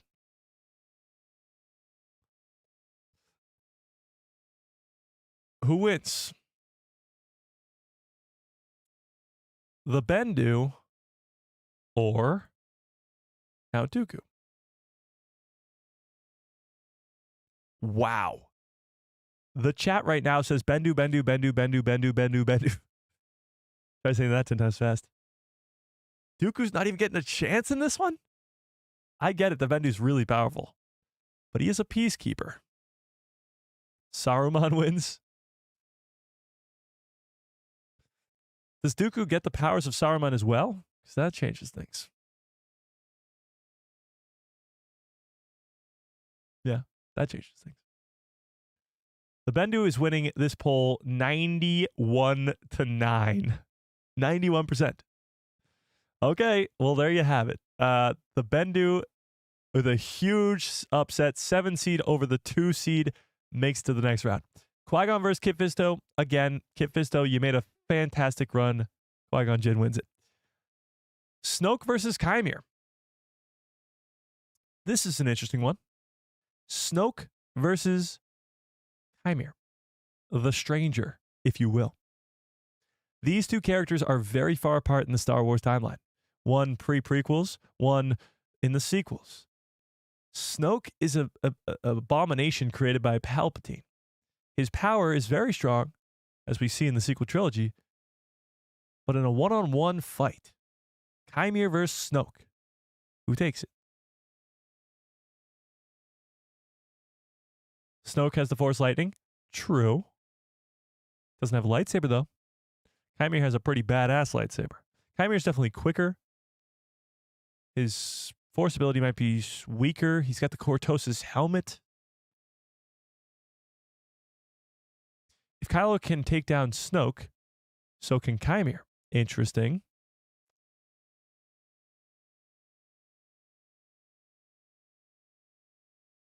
Snoke is way more powerful with the Force. Do we know that, though? We don't really know how powerful Chimere is. Should we pull this one up? Yeah, Kylo also distracted him. All right, let's pull it up. I'm very interested to see where this poll goes, actually. Who wins? Chimere or Snoke? 2 one-namers. Actually, Snoke probably isn't even his name, and Chimere is probably not even his name either. What about the Mortis gods? Yeah, the Mortis gods are not on here. Sadly. He lifts a finger and throws Rey across the room. True. That's absolutely true. Don't worry about it, Chris. I appreciate it. I can't wait to see who wins this either. I don't know at this point. I thought I knew, but who knows? Snoke would beat a forest load of Jedi without standing up? Holy crap. As you say that, Multiverse is broken, Chimera is winning in this poll.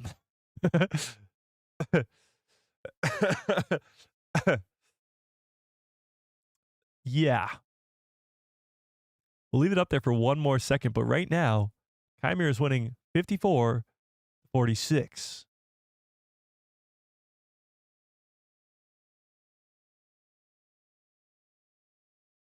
Now it's 58. I mean, 58 that's a win right there. We're taking it. Chimera, it's not even an upset. Chimera was rated higher than Snoke, and I believe that's right. But Anakin beats Master Soul. Sorry, Soul, your day's over. Anakin beats Master Soul.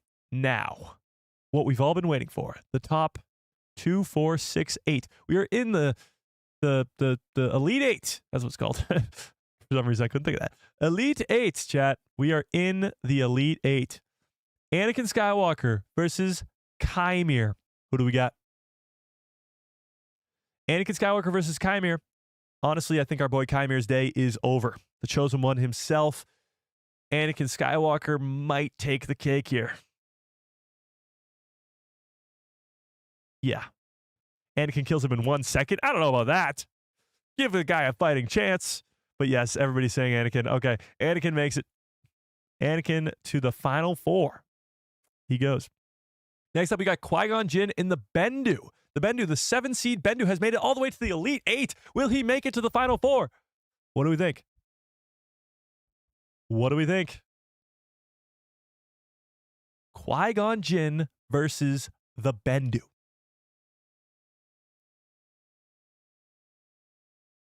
Wow, you all have the Bendu.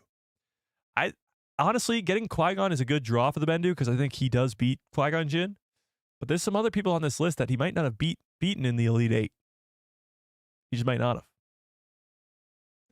But with that, we got Bendu going to fight Anakin Skywalker in the final 4, but we'll get to that in a second.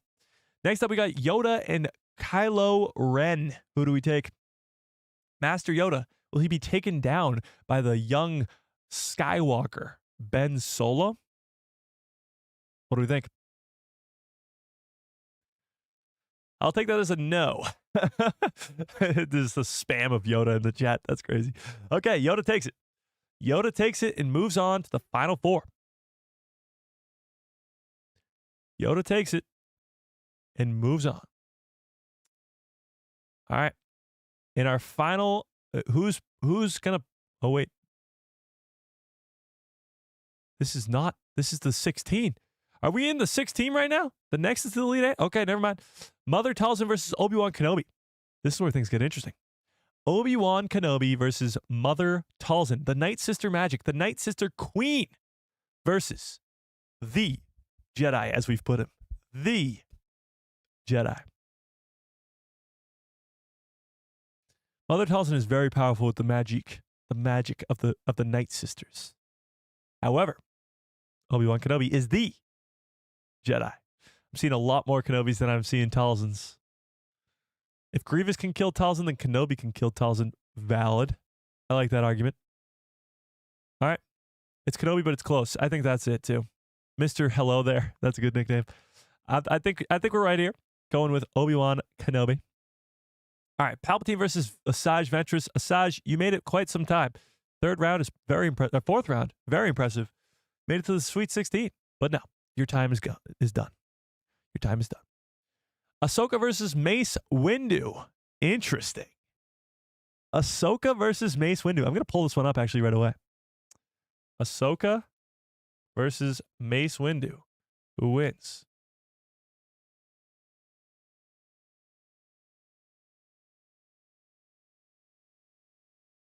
This is an interesting one. Mace Windu, the number 2 Jedi, as they put him, during the time of the Jedi Order, versus Ahsoka Tano, the Chosen One's apprentice, the girl who leaves the Jedi Order because she sees the flaws in it, the girl who becomes one of the most powerful beings who's gone to the world between worlds twice. Who are we taking? Who are we taking? The 2-seed Mace Windu versus the 3-seed Ahsoka Tano. Mace is in the lead right now, but it's pretty close. 55 to 45. Oh, 57 to 43. 60 to 40. Oh, he's pulling away. She'd throw him out a window. That's pretty good. That's pretty funny. Mace shreds Palpatine's face. Let's not forget Mace Windu does defeat Palpatine in Revenge of the Sith, and that means with this poll saying that Mace Windu continues, that those two will meet in the Elite Eight. Well, let's finish this off. Rey versus Luke. Let's see where you guys are at with this.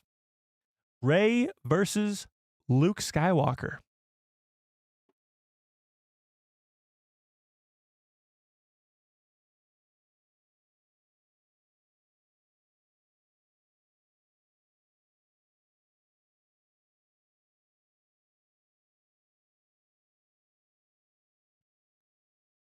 What do we think, chat?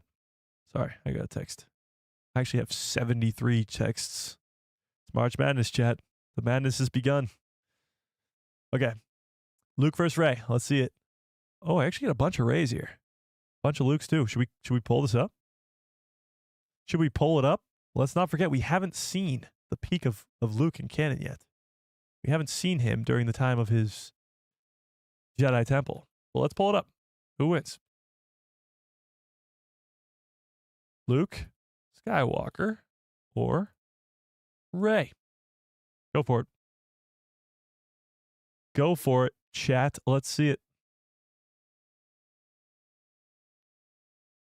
I think I know where this poll is going to go, but we'll see.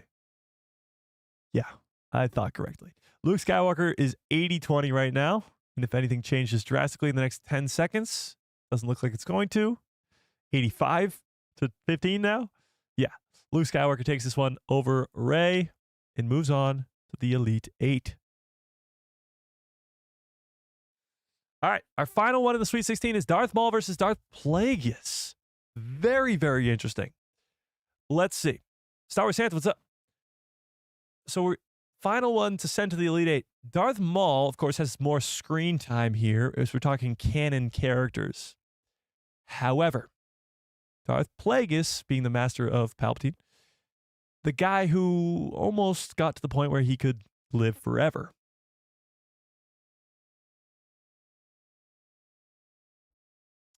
Maul wins because Plagueis isn't really the best duelist. Interesting. You have to take that into effect too. Maul is a very good duelist, and Palpatine's more of a not your type of duelist because he wasn't around the time there.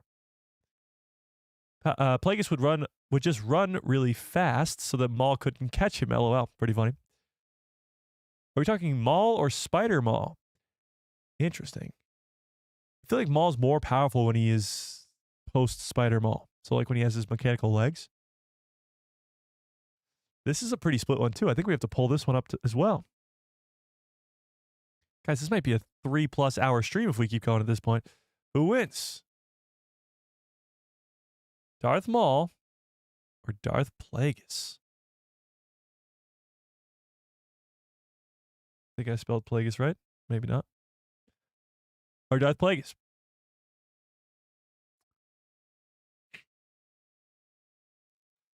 Very interested to see because the chat is pretty split on this one.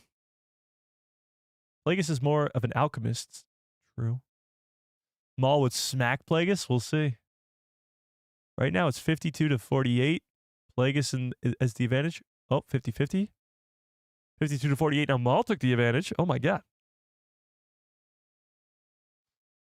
Plagueis, master of the Force. Maul, incredible duelist. I know. It's a good fight. Two of my favorite characters going head to head. Well, that's the point of the thing. And yes, we won't be able to do the fan favorite ones today, but we'll do something about it. This is nuts. It really is. That's why this is so cool. Like the fact that we thought to do this, it's just awesome. Like this is a blast. Almost a 3 hours long live stream. That's how fun this is. Yeah. All right, Maul is taking a substantial lead now, 55% to 45%. With almost 40 votes, I think we're going to call it. Darth Maul takes it. Darth Plagueis has not seen enough of him in canon to take the win, and Darth Maul moves on to the Elite Eight. 2, 4, 6, 8. All right, we are actually in the Elite Eight this time. So let's start from the bottom and move our way up. Starting with Luke Skywalker versus Darth Maul. Who do we take?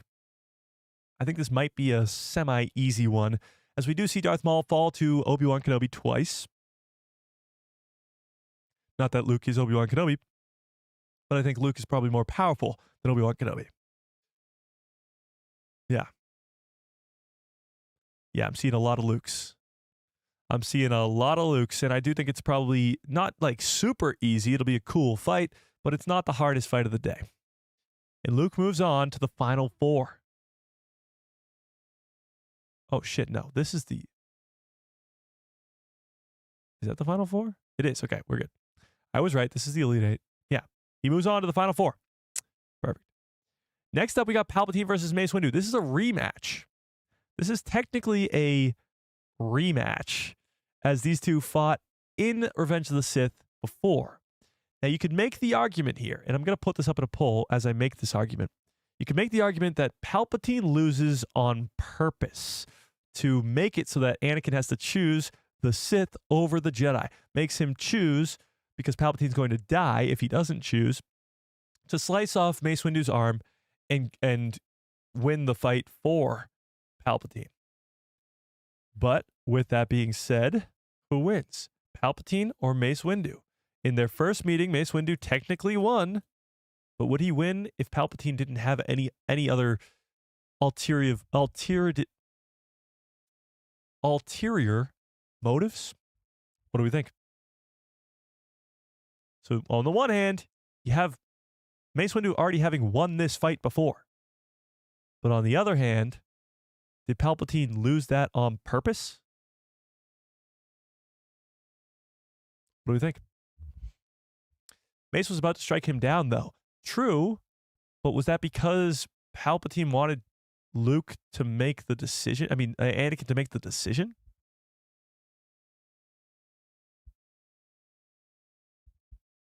What do we think? Is number one seeded Palpatine going to take the L before the final four? This is crazy. Mace Windu is winning the poll right now, 57 to 43. Palpatine threw that fight 100%. I don't know. Don't underestimate the power of Mace Windu. I don't know. God, I mean, the chat is saying something very different than what the poll says. The poll is saying Mace Windu. The chat is saying Palpatine. You guys voted on the poll. I don't know what to tell you. The polls don't lie. Right now, Mace Windu is winning substantially with 30 votes. This is democracy, chat. This is how it works. Mace Windu is about to take his second W against the Sith Lord. I think it's 50-50 in terms of skill and power, but Palpatine threw. Interesting.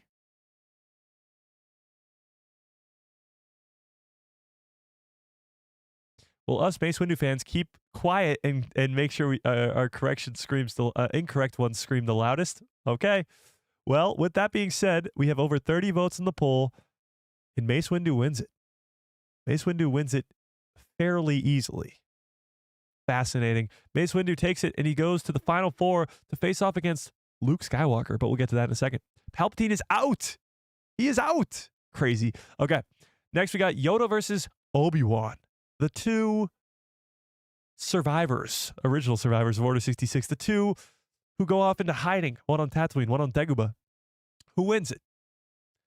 These two never fought before because they're both on the same side, but who wins this? I feel like Yoda has more power in the Force, but Obi-Wan, I mean, he beats Anakin. Does he not? Obi-Wan is one of the most powerful Jedis of all time. And he even comes back and trains Luke. Granted, with the help of Yoda. But at the time, Yoda's way older now. Yoda loses to Palpatine. I feel like I'm seeing a lot of Yodas, but I feel like you guys are all underestimating Obi-Wan. He beats Vader. Obi-Wan beats Anakin Skywalker. The guy who he seemed to be cruising through this whole poll. He beats Anakin. Let's pull it up. Who wins? Yoda. Now, Yoda does have the experience, but that means he's just older. Or Obi-Wan. What do we think? Yoda was a master long before Obi-Wan. That's just an age thing, though. It makes him older and slower. Obi-Wan would have lost to Palpatine. Yoda lost to Palpatine.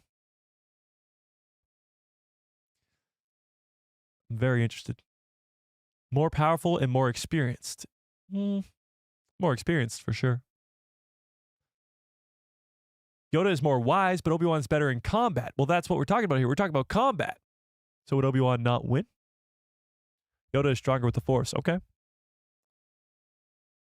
Yoda tells Obi-Wan that he's not ready to take on Sidious. True.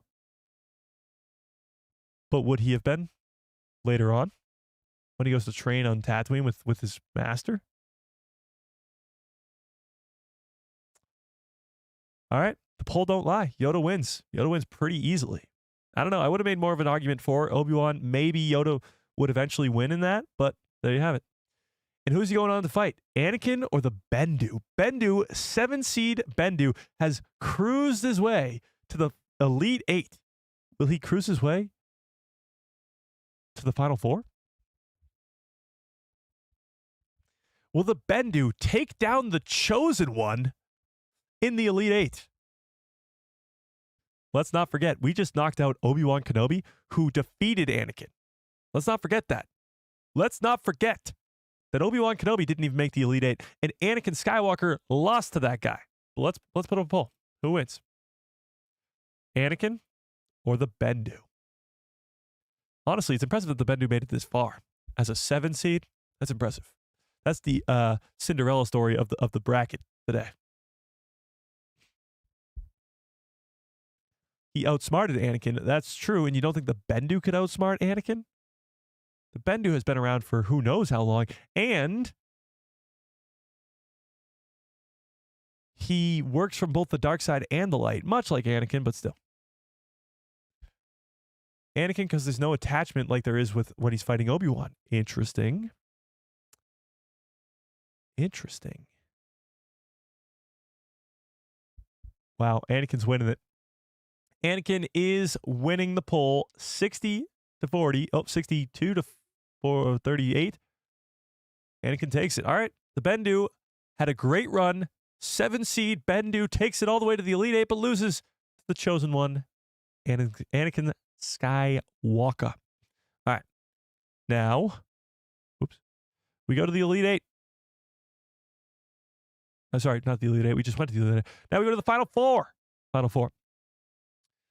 And in our Final Fours, we have all but one of the 1 seeds. And the 1 seed that didn't make it was Palpatine. The guy who I thought was actually going to win this entire series didn't even make the Final Four. But we have 3 1 seeds, Luke, Yoda, and Anakin, and a 2-seeded Mace Windu in our Final Four. So first up, let's go to the 2 1 seeds. Anakin and Yoda. Here we go. This is it, chat. Final Four. Yoda versus Anakin. The Chosen One versus the Grand Master of the Jedi Order, Yoda. Who will win? Who wins? Yoda or Anakin? Let's see it, chat. Who wins? Come on down to watch the gladiator fight of the century, Yoda versus Anakin Skywalker.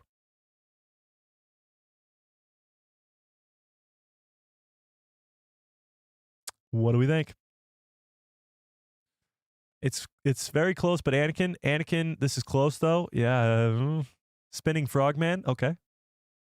Guys, the poll is exactly 50-50 right now.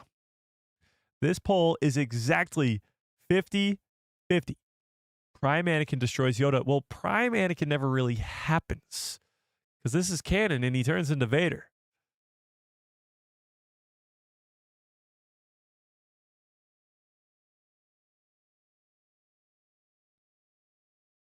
Andre, they did share number 1. They were number 1 seats. All of them were.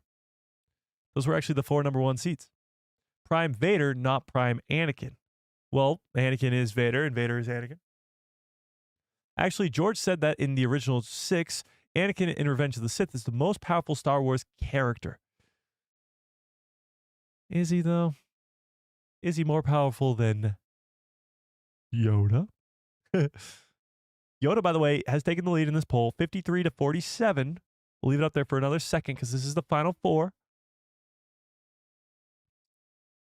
Yoda is taking more of a lead, 54 to 46.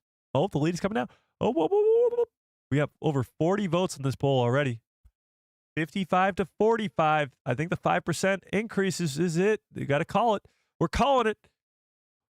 We're calling it. Yoda wins it. Jedi Master Yoda takes down the Chosen One and moves to the final fight. But who will he be fighting? Mace Windu, his second-hand man, or Luke Skywalker? What do we think, chat? Let's pull it up. Yoda takes it 56 to 44. That's crazy. All right. Our other Final Four battle is Luke versus Mace. Who wins it? The guy who took down Palpatine in the Elite Eight, or the guy who took down Darth Maul in the Elite Eight? I feel like Luke had Luke almost had I wouldn't say the easiest road to the finals, but he's taken a pretty easy road. He beat Uncle Owen in the first round, then Hunter, then Bo-Katan, then Rey. Rey was a pretty tough one. And then Darth Maul, I guess, another pretty tough one. But he's made it to here. He's made it to here. Kid Fisto, what's up? I know. This is almost a 3-hour stream. Crazy. We got to get to the finals. We're almost there. We're almost there. Wow. Luke Skywalker is absolutely dominating Mace Windu right now. 71% to 29. Luke goes to the final to face off against the small frog man who trained him on Dagobah. We have the finals, chat. We have the final. 1-on-1. Who wins it for the strongest of the Star Wars characters in the March Madness? Indeed it is. Yoda or Luke? The final poll of the day. Luke Skywalker or Yoda? Who wins it? Honestly, if I was going to be completely honest with you, this is not at all how I thought this was going to go. I thought, well, first of all, I thought the final would have been Anakin versus Palpatine. But Palpatine got knocked out in the Sweet 16. Then, Sweet 16. Or Final 4, maybe. No, Elite 8, sorry. I thought Cal Kestis would have made it further. I thought Ahsoka would have made it further. Definitely further than Mace. Who else? The Bendu made it way further than I thought. Rey might have made it past Luke. Maybe not. Who else was a surprise to me? Obi-Wan. Or Mother Talzin I thought could have maybe beaten Obi-Wan. But I guess not. Obi-Wan could have beaten Yoda, I think, too. Balin Skull. He didn't really stand a chance. Dooku losing to the Bendu was probably the craziest one. But we have a final, chat. Who is it going to be? Luke Skywalker or Master Yoda? Wow. This is not at all how I thought this was going to go. This isn't even close. This is not even close. It's the Skywalker saga, not the Yoda saga. Okay. Bro literally burned down a tree using the Force after death. Valid. But Luke also caught a lightsaber after death. Honestly, I think what's swaying this too is that we haven't seen Luke in his peak. I guess we haven't really seen Yoda in his peak either, but still. This isn't close, chat. This isn't close at all. 61 to 39. Master Yoda wins it. The winner of the entire March Madness Star Wars edition, there's no big like confetti thing or anything, is Master Yoda.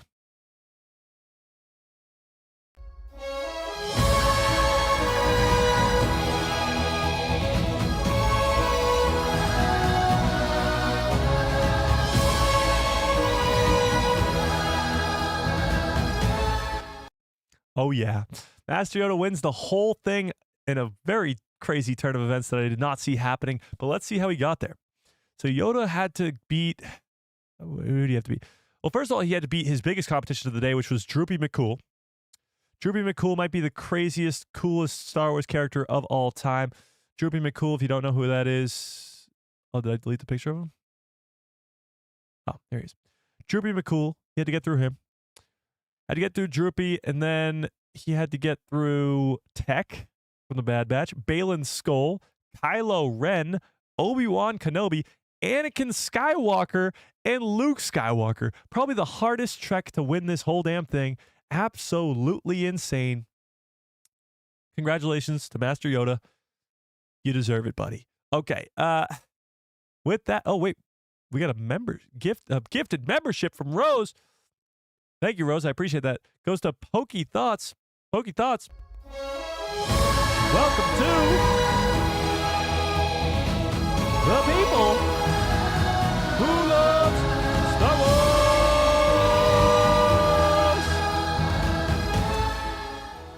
Welcome to the people who love Star Wars.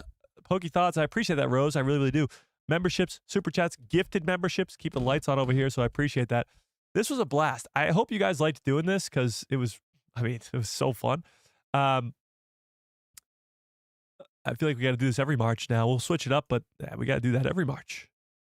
I can actually send you guys the link to make your own of this as well, and I think that's what we'll do. So let me right after this stream ends, if you join the Discord, there's a link in the description below to a Discord called The People Who Love Star Wars. Go check that out. I'm going to send this link to the Discord for you guys to do your own versions of it. And then you guys can send your snapshots of that to the Discord. But this was a lot of fun. I hope you guys had fun doing it as much as I had fun making it and doing it with you guys. Maybe next time we'll do a fan favorite one instead of who wins a 1v1 battle type deal. But this was a lot of fun. So, yeah, we'll have to do best character next time instead of our favorite one instead of, who wins for sure.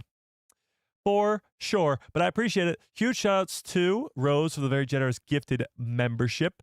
But also Darth Plagueis Lives, 50 Thunderer, Darth Raccoonr, Darth Raccoonr, 50 Thunderer, Thrawn Kills, and Darth Drafter for the very generous super chats, memberships, and all that fun stuff. I appreciate you guys.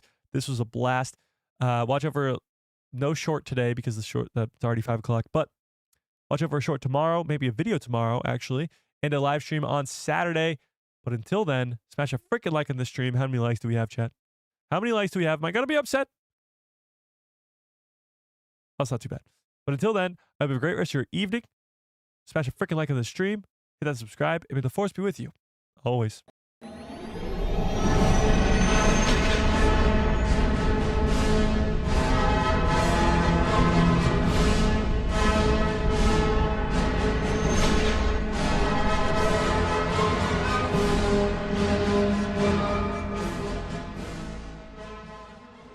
Oh, yeah. What a great stream. What a great show. You guys are the absolute best. I appreciate you all so much more than you will ever know.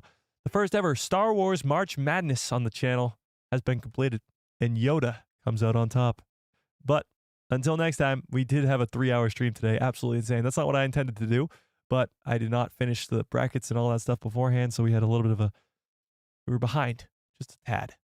Just a tad. But until next time, hope you have a great rest of your evening. Great rest of your lives. And good night, everybody.